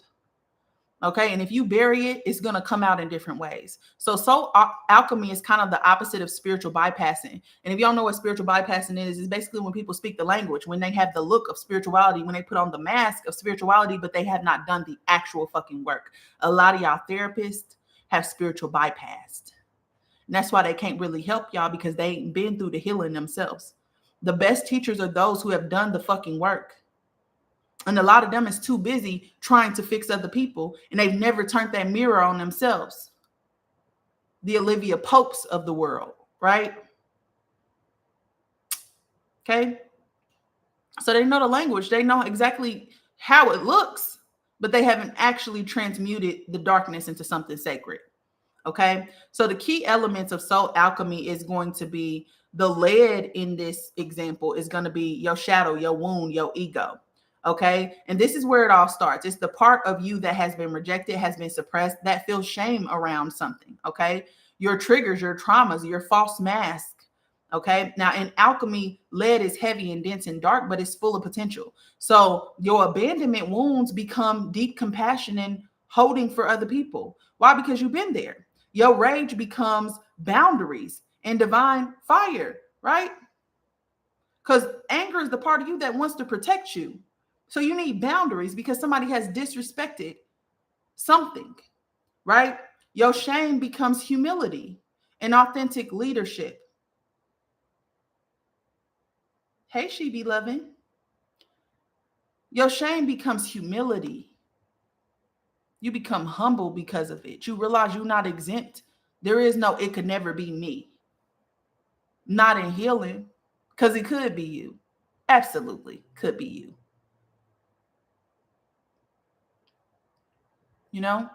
So that's the lead. The lead is your shadow, your wound, your ego. The crucible is the sacred container for transformation.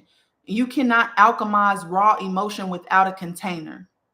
This is going to be your ritual, your body, your spiritual practice. So the crucible is where you feel it, how you hold it, and how you sit with it without running. Okay. So that could be shadow journaling about it. It could be therapy. It could be your altar space, sitting there talking to your ancestors. It could be a trusted circle of friends. It could be mirror work with your ancestors. but you need a place to put it. It could be writing a song. It could be poetry. It could be writing a book. You need a container to put it in. Okay? Next, you have the flame, and that's presence, love, and spirit. You have to sit with it. You cannot run from it. You have to be present with it, and you have to feel it. I'm from Nap. Oh, what's up? Who is that?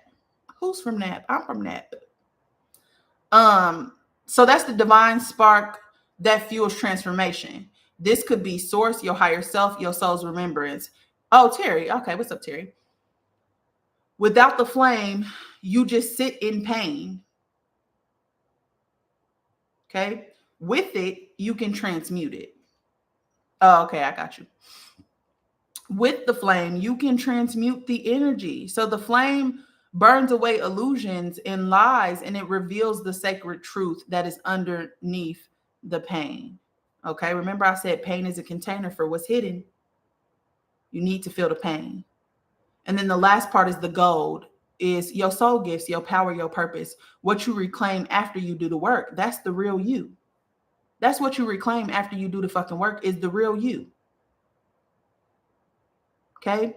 So the medicine you came to carry into earth, this is the integration phase, when you no longer just understand your shadow, you live your truth that it was guarding. Okay. Signs you have: the gold is inner peace, where there used to be pain, clarity of purpose, a strong yes and no compass, meaning you only saying yes to what actually is aligned with you. Power that feels sacred and not performative, and you can hold others in their darkness without being pulled under with them. You can hold space for them, presence for them. Compassion doesn't mean you have to do anything. Sometimes you're just holding space for people, right? You don't get pulled in. You don't start absorbing it. You have good energetic boundaries, okay? So soul alchemy is not healing. It is remembering. It is how you remember, okay? It's not about you becoming something new. It's about you remembering who you were before the world told you to forget, before the world told you how to show up. Okay. It's the return to your divine code, your original fire, and your ancestral royalty. Okay. That is soul alchemy. Now, soul alchemy and flame alchemy are different. Now, they work in conjunction with each other, but they are different. Flame alchemy, because soul is water, flame is fire. Okay. So I'm giving you both sides of it, because you are fire and water. You are both things, and everything in between, which is air, earth, aether, which surrounds it all. Okay. So we said soul alchemy is the water path, how you alchemize the water path, the remembrance path. Flame alchemy is the sovereignty path. Okay. So like I said, these two work together. They're intertwined like breath and heartbeat. Okay. There are two radiant paths of transformation, each with its own tone, its purpose, its depth. Flame alchemy is the path of transmuting distortion into presence. Okay. It's the fire of purification, of initiation and reclamation of power. So the core essence of flame alchemy is that I burn through what is not mine to carry. I restore what was stolen. I walk as flame. And it focuses on you transmuting mimic frequency, you activating flame lineages, which is opal, rose gold, indigo, emeralds, any of those. You reclaiming spiritual sovereignty, you rewiring shadow flame into coherent flame, you holding presence in high intensity energetic fields, and you protecting thresholds in bodies, temples, grids, and teachings. Flame alchemy is about command, it's about clarity, it's about truth. Okay, it's about edge walking, it's about temple codes and power of purity, and it serves flame bearers, protectors, guardians, high priestess, grid anchors, initiators. Okay.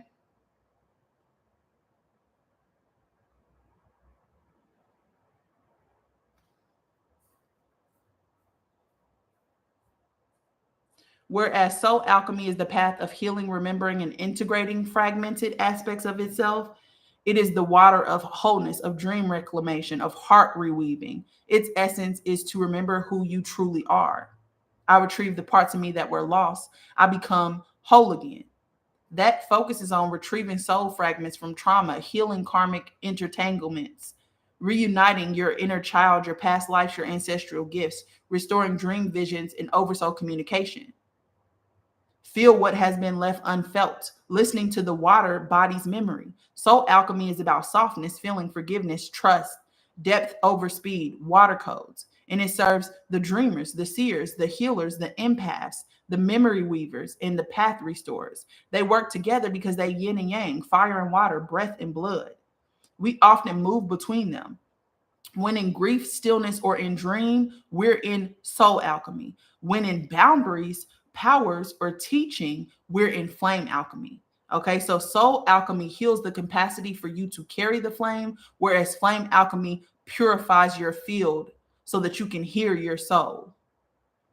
Okay, so flame integration itself is more than just soul and flame alchemy. It's the result of those two paths, but also the embodiment of oversoul coherence. Okay, so the last thing we're going to talk about is the pillar of coherence. So flame integration is soul alchemy, flame alchemy. Soul alchemy is the emotional world, it's water. Flame alchemy is boundaries. You need them both. The flame alchemy protects the soul alchemy. Okay, or protects the soul.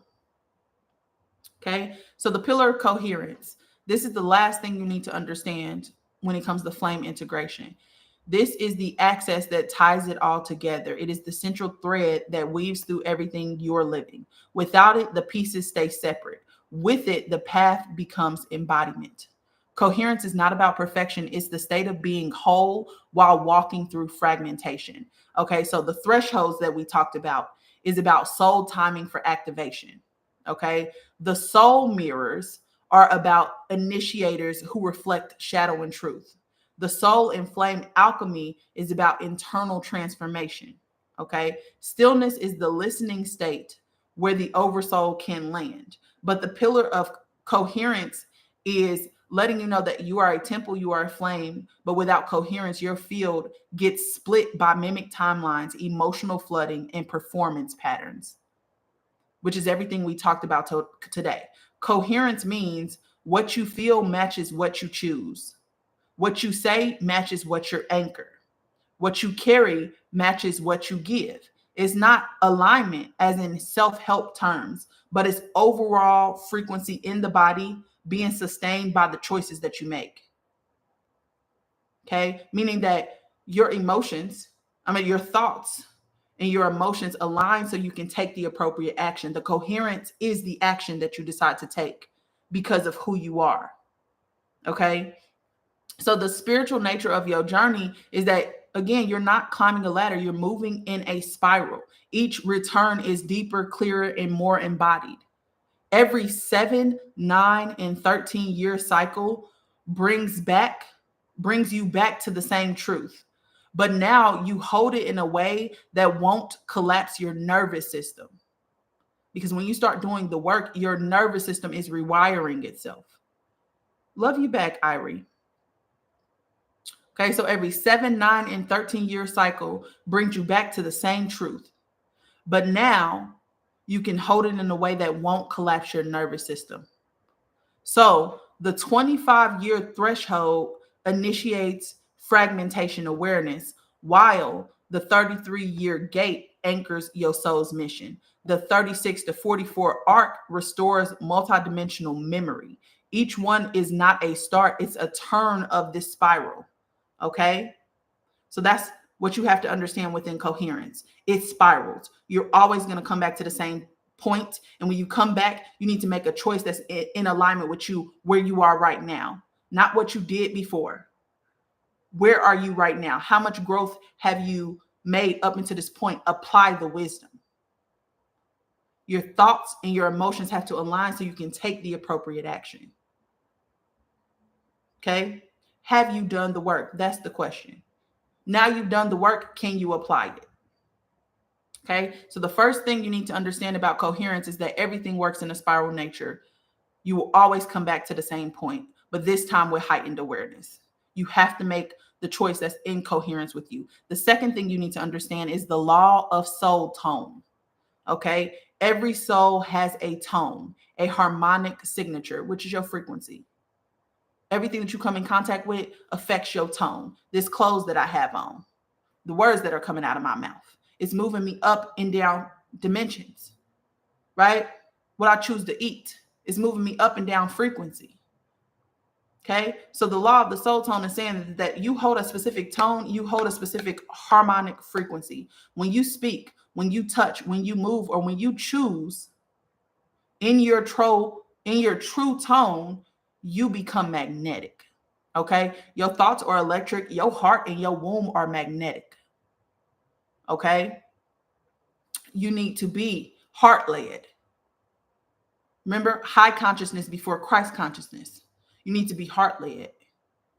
Magnetism. Okay.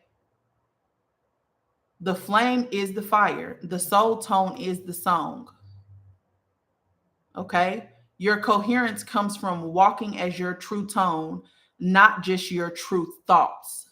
So many of us walk as our thoughts because we cannot separate ourselves from our thoughts. Thoughts are electric. Thoughts do not attract, they repel. Okay. Magnetism. That is what attracts. Okay. So it has to be you listening to your body and you not listening to your mind. Your thoughts cannot work alone. You get the information, which is your thoughts, your ideas, your whatever. You use your emotion to understand, to figure out how you, on a soul level, you relate to this information. Do you like it or do you not like it? And then you take the appropriate action based off of that. If you like it, you go towards it. If you don't like it, you set a boundary, you move away from it.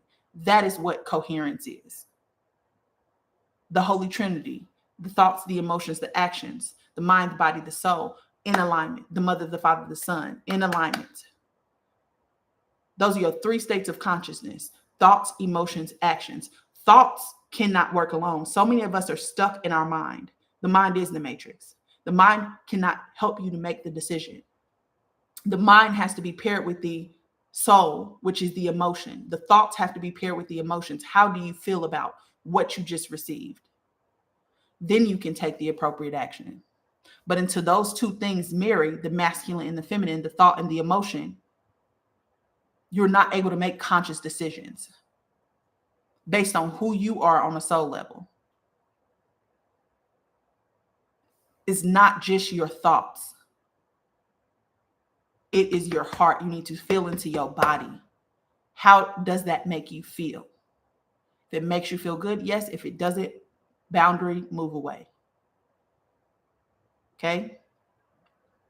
Next is the field of the body. The body isn't just a vehicle, it is a grid system. So it holds memory value, and that's held in your spine and your fascia. And next time we're going to talk about, I'm going to give y'all some breathing exercises, how to breathe into your spine, because you breathe from three places. You breathe from your crown, you breathe from your heart, you breathe from your womb. All three of those have three different states of consciousness. You breathe from your head, your crown, your pineal gland in the center, that soft spot. You breathe from your heart, you breathe from your womb. And you can breathe up your spine because that's where the memory lies. And your breath is the fire in your body. It burns through all distortion, all blockages. And I'm going to give y'all some practical things to do next time, but I had to explain this part first before we even got there. Okay. So it's a memory. It holds memory. Okay. And that's held in your spine and in your fascia. It's also emotional codes, which are held in your water in your womb. That's why you have to breathe into your womb. You have to breathe into your womb and breathe into your heart, because those are memory vaults. That's how you unlock the memories. Okay. And then oversoul receptors, which are your hands, which is your heart, and which is your breath. All of those are oversoul receptors. Okay. So you have memory value that's hidden in your spine and your fascia. You have emotional codes that's hidden in your water and your womb. You have oversoul receptors, which is your heart, your hands, your breath. To walk your flame path fully, you have to rest your body like a temple. It is not just about work, work, work, work, work. We're constantly going through cycles of work and rest. You need both. The masculine cycle is work. The rest cycle is feminine. Sorry, the feminine cycle is rest. You need them both. You need them both. So when your body is tired and your mind is saying, I need to have a productive day, but you are struggling to get out of bed, you do not listen to your mind. You listen to your body. because that's what your soul needs. Your mind is always busy, busy, busy, busy, busy. Why? Because we live in a society that has your mind always busy, busy, busy, busy, busy. It has you living out of the mind. You cannot live out of the mind because that's not you operating in your true tone. That's you operating out of your thoughts. You have to operate out of your emotions, out of your body. How do you feel? And if it's not a good day, it's not a good day. Sit down. What do you need? But you have to rest your body like a temple, because your body is rewiring itself. Even if you can't see the spiritual work, your body is rewiring itself. It needs space and time to do that. And that's why you feel so exhausted, because your central nervous system is rewiring itself. Your brain is creating new neural pathways so it can send the new signals. That takes a lot out of your body. Do you get what I'm saying? So you have to rest. You also have to cleanse it like it's a grid. You need to fast. When you can fast, you bring more light into your body. You become more crystalline. You clean out your crown. You need to move your body like a current, because one, that's how you channel down energy, but it also is how you create space. You move the dense energy. Stagnant and dense energy is cold energy. So if you move your body, what happens? You get hot. You turn that cold energy into high vibrating energy, and then it disperses that blocked energy. It's like going to run on a treadmill. Your legs feel very, very tight until you get further into the run. And now that you've gotten hotter and hotter and hotter, your muscles have stretched. It's like getting in the shower and all of a sudden you're more flexible when you get out. It's because you became hot. Stagnant energy, blocked energy is cold energy. You don't move your body enough. That stagnant energy in your hips, stuck emotional energy, but you don't move your body enough. So you need to move your body like a current. And then you also need to trust in yourself like an oracle. Trust your intuition. Trust yourself before you trust anybody else. Stop asking other people what they think. The vision was not given to them because it's not their vision. It's your vision. It's meant for you to execute, not them. Why are you asking them? And they can't even get inside the club. You have to learn how to guide and direct yourself and understand it's not the decision. It's your commitment to the decision. Choose whatever you think is going to make you the happiest. Choose whatever you think is the best for you. Go with that and commit. And if it ever stops working, change directions. It is that simple. We be too focused on doing it wrong. You have to do it wrong to get it right. Sorry, I start speaking for my soul for a second. My bad. I'm a little intense. All right. And then the last part is the dream layer. And this is no journey of the flame or the soul is complete without dream integration. Your dreams are not distractions. They are your oversoul's terrain. Okay. So every major threshold is initiated first in the dream field. And we talked about the dream field in that very, very, very first. Hi, where have you been? Darius? Where have you been, friend? Okay, I'm sorry, y'all. I got excited. So I talked about the dream field in the first episode, right? I talked about the dream field, the dream libraries, all of the things. Okay. Every major threshold is going to be initiated first in the dream field.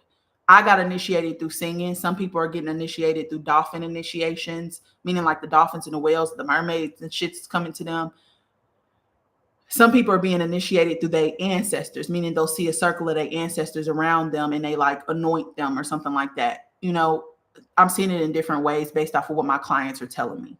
Okay. So you can embrace this by making sure that you seal your field before sleep.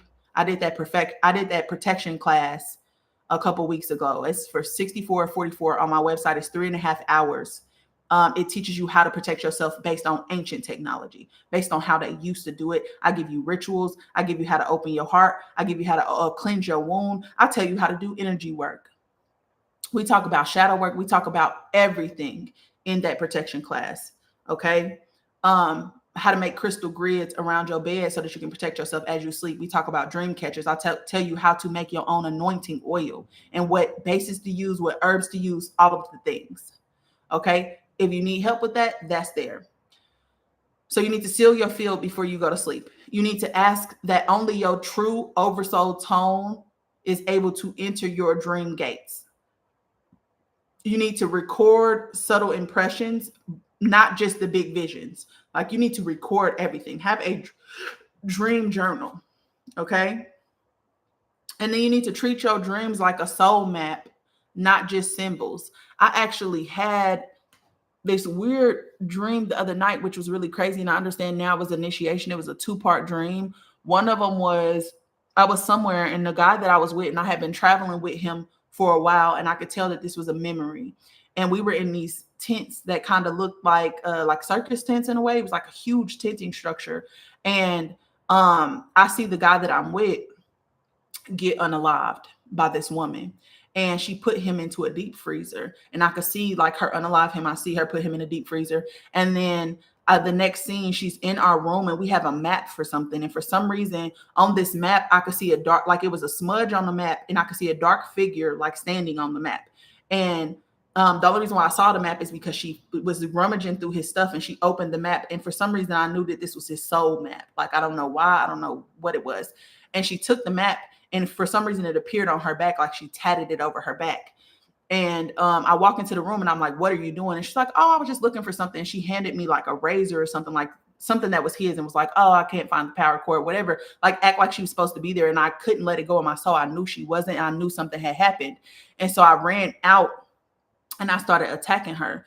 And as I did, somebody, like, she had a heel or something. She hit me in my third eye with the heel, and I see myself dying. But while I was having this vision, I was all of the people. I was all of the people. So I couldn't tell like who was what and what was what or whatever. And so right after that dream, I woke up, I wrote that down or whatever. I went back to sleep, and there was a lady in my bathroom. And as I was going through my bathroom, my door looked so different, and it had a button that said reset on it. And I hit reset, and my door like came in, and then it flipped to the side, and it came down, and it was like new locks on the door or whatever. And I'm like, okay, that's weird. And I go into the bathroom, and it's this lady in there, and she's doing candle magic, and she has like these candles in these different containers, and she asked me to choose which one I wanted, like which path I wanted or whatever.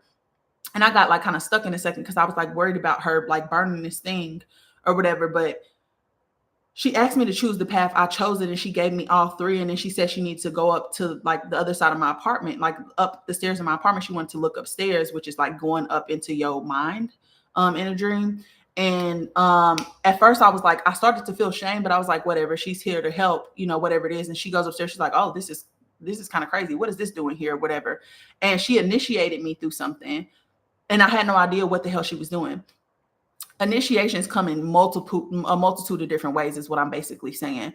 In that dream, or in that, which I actually think was a soul memory, somebody hit me directly through my third eye, which means that at some point in my journey, my gifts were shut off by somebody else, right? She comes in, she initiates me, she goes upstairs, and she removes whatever it is that needs to be removed. Initiations look like a bunch of different things, okay? That's why it's so important for you to write down your dreams, because I seen that soul map with that being standing, like a cloaked being standing on the soul map, and there was a smudge near the soul map, and the lady who had killed the man put it on her back. Like, there was some interference there. It's basically what I got from that. So initiations come in all different ways. Write your dreams down is basically what I'm saying. Okay. So how do we tie all this together? The thresholds equals sacred timing. Okay. The way that you can figure out when your thresholds are and what type of energy you'll need to release and all of that is astrology. Astrology is the oversoul map. It's the timing of everything, the timing that everything happens. It is the map of your soul. It is the path to ascension. Okay. Astrology is going to tell you the threshold points, when everything is going to happen. Okay. So the threshold points, which I talked about, the 25th birthday, the 33rd birthday, the 36th birthday. Next is the 44th birthday, which I can talk about all of the thresholds, but it's 44, 55, 66 after that. Okay. So you keep going through these thresholds. Astrology tells you when you go through the thresholds. Okay. Then the catalyst reflections are the mirrors. The catalysts on your journey are going to be the mirrors that we talked about. The different people that you meet along your journey who are meant to initiate you or awaken you or push you onto new timelines, help you to transform, right? Alchemy, whether it's soul alchemy, flame alchemy, is how you transform. It's the transformation stage. Coherence is embodied congruence. It is how you embody your oversoul. Okay. Your soul tone is your tonal truth. Your soul tone is your truth. Your frequency is your truth. You need to be clearing your truth. Your body is the grid that's anchoring. You are the grid point. Your body is the grid that's anchoring. You got to take care of it. You got to give it rest. You got to do all those things. And your dream field is multidimensional remembrance. It helps you to remember all things, all lifetime, all everything. And at the center of all of that, you are the living pillar. Okay? You are the living pillar. Oh damn, I put this in the wrong place in my notes. Okay, so that's how it all ties together. Now, flame integration, like I said, is not only soul alchemy, flame alchemy, but it's also the coherence that comes along. Okay, there's one more part that I left out of soul and flame alchemy and flame integration that I need to input here because I put it in the wrong place in my notes, meaning that I wrote this episode kind of backwards. So anyways, so soul alchemy helps you to heal what's fragmented. It helps you to reclaim what was forgotten. It helps you to restore emotions and memory flow. It is the water path. Okay. It's the journey of remembrance, of feeling whole, of feeling all together. Flame alchemy purifies what was distorted. Okay. It activates what was dormant. It reclaims power, voice, and sacred fire. It is the fire path. So it's the journey of sovereignty, of clarity, and of spiritual tone. It helps you get that soul tone. Flame integration is the whole vibrational state together. It's when the water or the soul and the fire or the flame fuse through the body, and the oversoul presence holds the field without needing to be summoned, meaning you don't got to call on your oversoul. You are the oversoul. Soul alchemy completes enough to stop the leaking in your energy field. Flame alchemy matures enough to stop the purging. Okay, you're just comfortable where you are. Oversoul fully descends into the temple, which is you, your body, and your daily life becomes your flame path. It's not separate from it. So it's no longer a practice, it is your presence. So what you do when you inflame integration is that you speak only what matches your overtone. You anchor fields in conversations, in spaces, in business, in ritual automatically. You don't have to do anything. You stop oscillating between shadow and mimic confusion. I can't tell you how many people come to me who are stuck in a state of confusion. And that confusion requires them not to move because they need to know the whys. They need to know the truth of everything. They need to know why this happened, why that happened, how. We were never meant to know everything. Confusion is a natural part of life. You still need to be able to make your decisions based off of what you want. If you focus on the how and the what and the why, that is what keeps you stuck in a trauma loop. Until you stop focusing on that and you start focusing on what you actually want in life, you are going to stay in pain and suffering. Okay? You walk as a pillar of frequency, not just a seeker of clarity, and you protect others by holding the field without distortion. Soul alchemy reconnects memory and it heals fragmentation, where flame alchemy reclaims power and purifies distortion. Flame integration embodies coherence. It anchors mission and it walks as oversoul flame. So flame integration is not spiritual performance. It's not emotional suppression. It's not intellectual mastery. It has nothing really to do with what's going on up here. It's not you being done with healing, and it's not perfection. It is sovereign coherence. Okay. So the last message that I want to give y'all is that everything that you have been through in your life has been initiation. It has not been punishment. All of the betrayals, all of the attacks, the loneliness, the exhaustion, it was never about breaking you. It was to forge your discernment without shutting down your heart, which we talked about in the previous session. So many of us have shut down our heart. Again, I have that protection class that gives you a ritual to do. It gives you multiple rituals to do to clear your field, to open your heart, to clear your womb, all of the things. If you need help, go get it. Okay?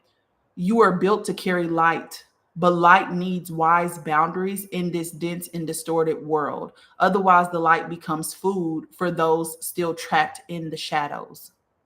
Okay. I did a video this week about spiritual attachments.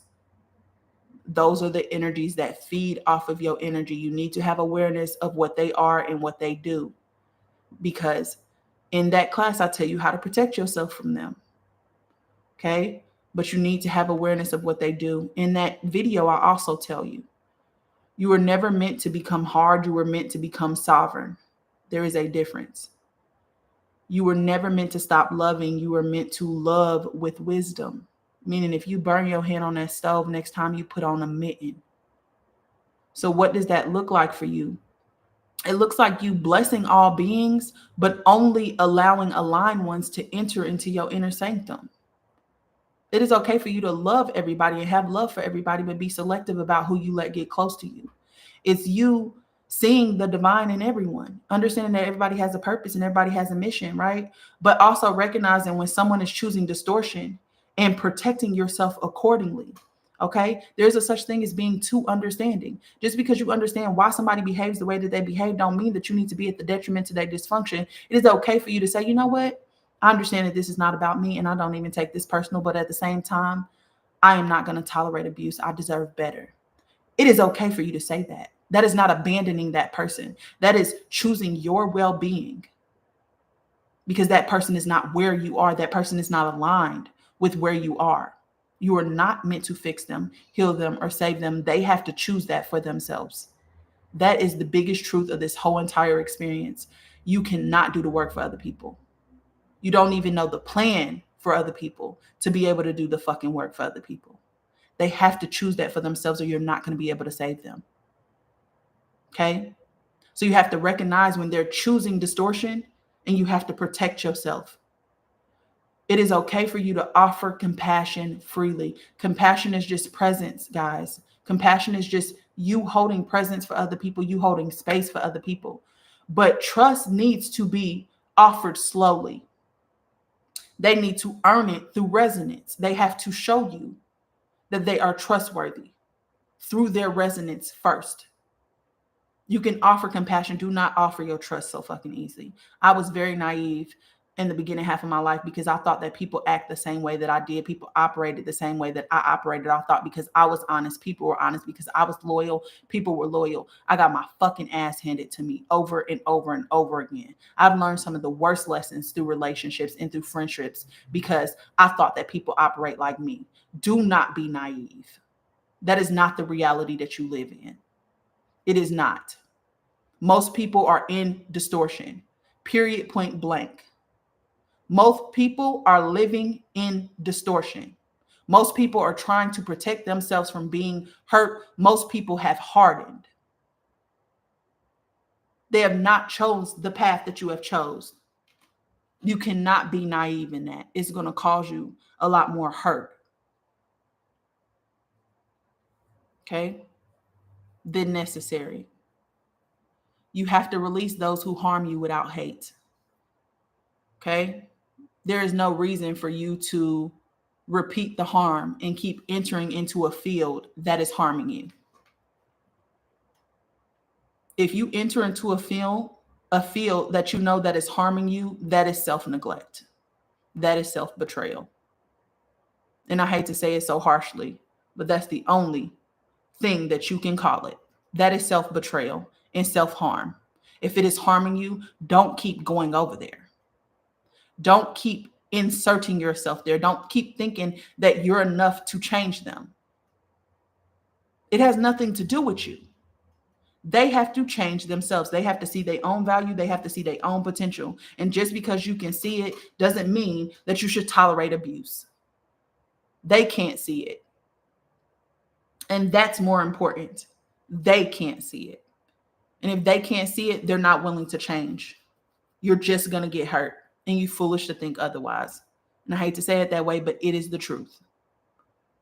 Okay? You have to release those people who are harming you. And it does not have to be a hateful thing. It is okay for you to understand why they did what they did or understand where they're coming from. But it does not mean you have to stay. It does not mean that you have to continue to give access. That is self-neglect. That is self-betrayal. Okay? You can love everyone, but only a few, again, can have access to your inner world. This is not you being cruel. This is called sacred stewardship. Okay, this is not you being cruel. You are a sacred temple, your body and your soul. All temples are open to all people, but only those who are pure at heart and who are initiated can enter into the inner spaces. Period. Your body is a temple. Start acting like you're a temple. Your soul is a temple. You don't need to keep absorbing silently and moving without structure. You can live as a radiant flame inside of a sovereign shield. And that is what this whole episode is about. So please remember, bless but block. You can send love without leaving yourself exposed to other people. Witness but do not absorb. You can sense distortion without letting it root into your field. Compassion sometimes can be a weapon formed against you, especially if you bond with that person, you resonate with that person, you try to absorb with that person, you there with them. I'm there with you, baby. I've been through that too. You just created a cord for whatever is on them to come to you. This is important for when I talk about what Amara was doing to protect herself throughout her daily life. Next time, okay? Release, but learn. You can move on with wisdom and without an open wound. Release it. Sit with it. Feel it. Don't run from it. Sit with it. Do some releasing. Journal it. Alchemize it. I just told you how to alchemize. Alchemize it. Put it somewhere.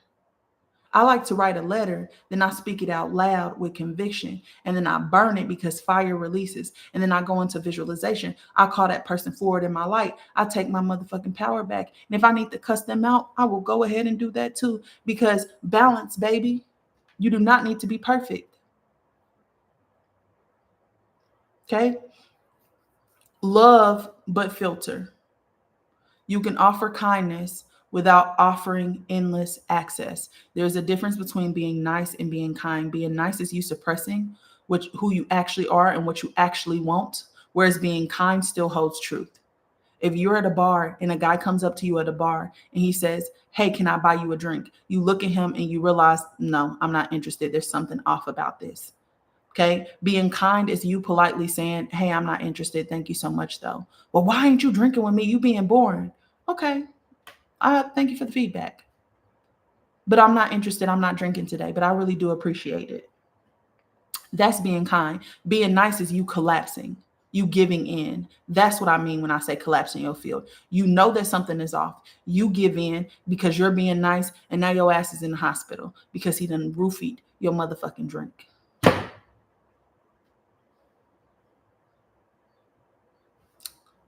Listen to yourself. Trust yourself before you trust other people. Be kind.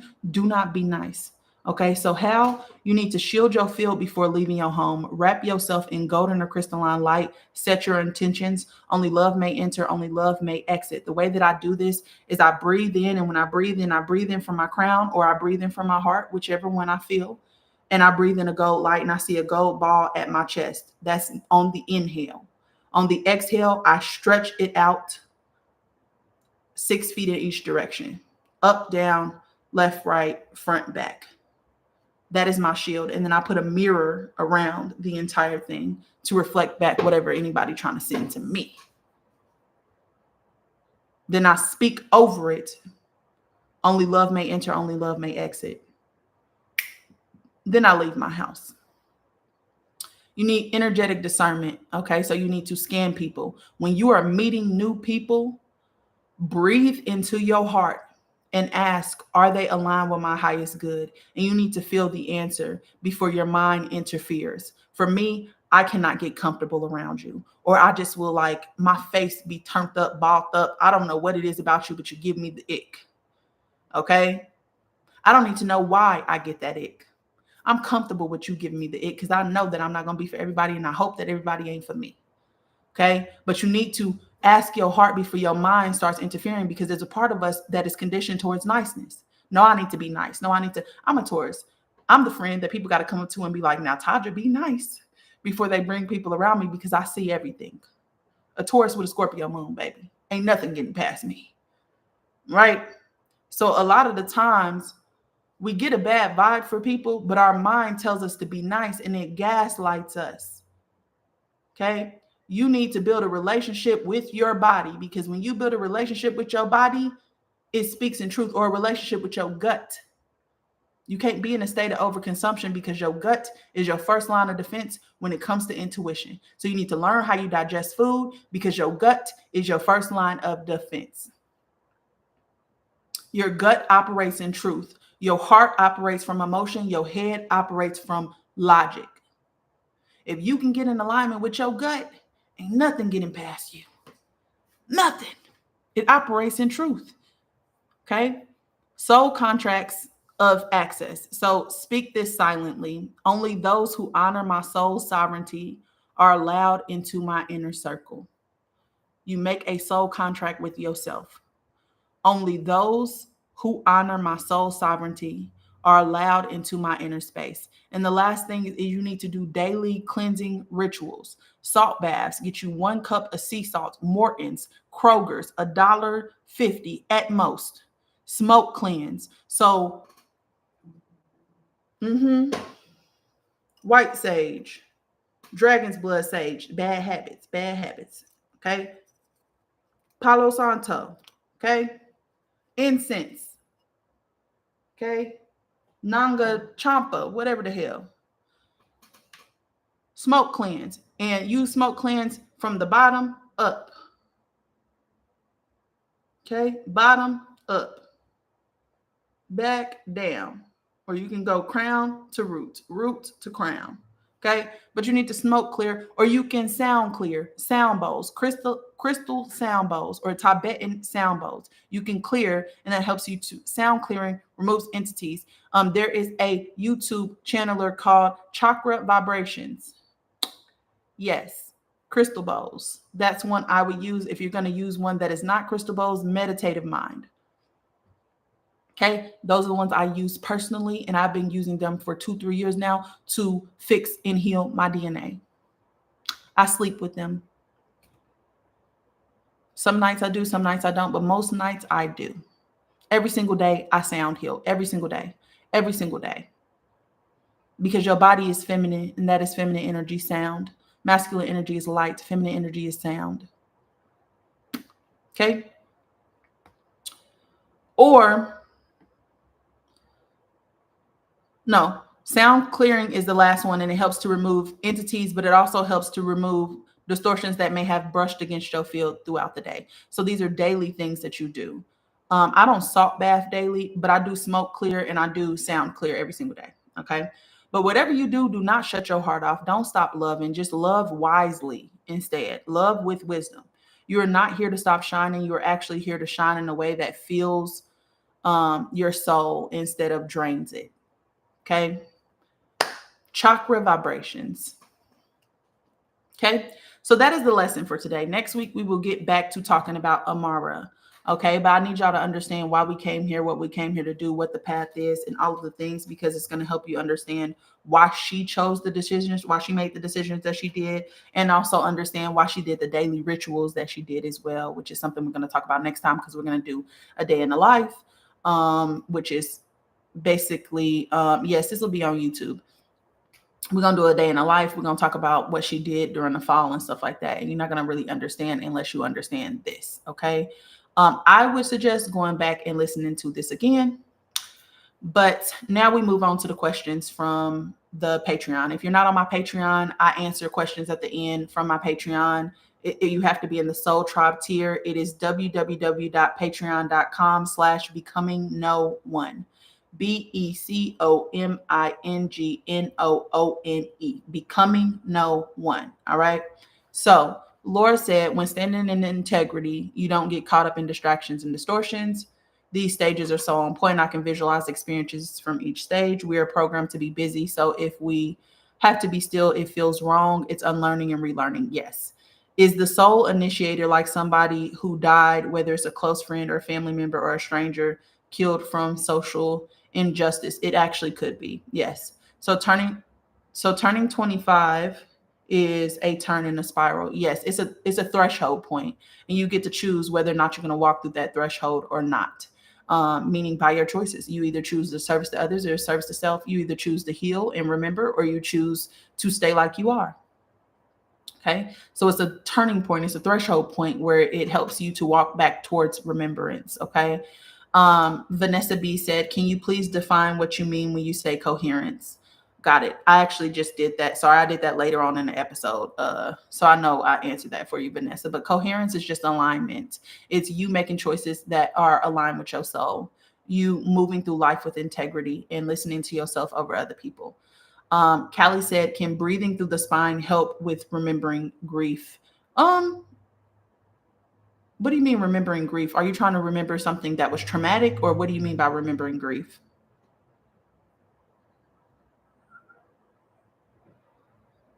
This is about to make me cry at work because I didn't know how to say it. It's been so painful not knowing how to put it. Yeah, that's why it's important for us to kind of share our um, experiences with other people, because a lot of times what we can't put into words, other people can, and that's still validating in some way, you know? Sorry. A lot of memories are locked in your spine, though. Just to answer your question, the reason why I'm asking you remembering grief, some of the grief that we have doesn't really belong to us, and when we start to walk the path and become more light, we activate some of those codes of grief, and in that grief, in that pain, are hidden energy that we're supposed to be alchemizing. Okay, um, so yeah, I hope that answers it. So yeah, guys, that is it. That is all for our lesson for today. I love y'all for coming. I love y'all to life. I maybe be on here another time this week. But yeah, that's pretty much it for today. Next week we'll meet at the same time, 1 o'clock, 1 p.m. Pacific time, 3 Central, 4 Eastern, to continue the conversation. Um, on Amara. Yeah, this will be on my YouTube, y'all. My YouTube is Big Taj with 2 J's. All of my long form content, this whole entire series, this is episode 8. So if you haven't seen episode 1 through 7, it is on my YouTube, bigtaj.com. It's in the spiritual talk playlist. So spiritual talk with Big Taj playlist. It is everything. And I also have all of my long form content is on YouTube. But yeah, my lives are on YouTube. Some of the readings that I've done is on YouTube. A lot of my TikTok content is on YouTube. So YouTube is kind of like my place where everybody can, like all of my content kind of is. And I make a lot of posts through my YouTube as well. So if I need people for free readings or anything like that, because I do free readings every 2 weeks with my spiritual mentors, my mentees, I do readings for them every 2 weeks. So I need new people every 2 weeks. And so I make posts on YouTube or in my Patreon, Taj with 2 J's, or my Patreon, to let people know when I have availability and stuff like that. But yeah, I make a lot of announcements through my YouTube as well. It's kind of like more community based than any of my other platforms, I would say. So check out my YouTube if you haven't. Hey T. Check out my YouTube if you haven't, because that's where all the content is. And this actually live will be available because I'm recording it on YouTube down here and TikTok up here. So it'll be available as soon as I get off a live. So happy learning, friends. If you have any questions, drop them in the comments for me. Again, I do have that spiritual protection course that is available on my website, which is www.bigtaj.com. If you click underneath the picture where it says book a service, that's all of my readings, human design readings, which is telling you how your oversoul embodies in this reality, mini readings, which I just did one this morning that she loved, which is amazing, and stuff like that. So yeah, I have a client in an hour, so I love y'all, but I will talk to y'all later. Alrighty. Bye. Bye, YouTube. Thank you for coming.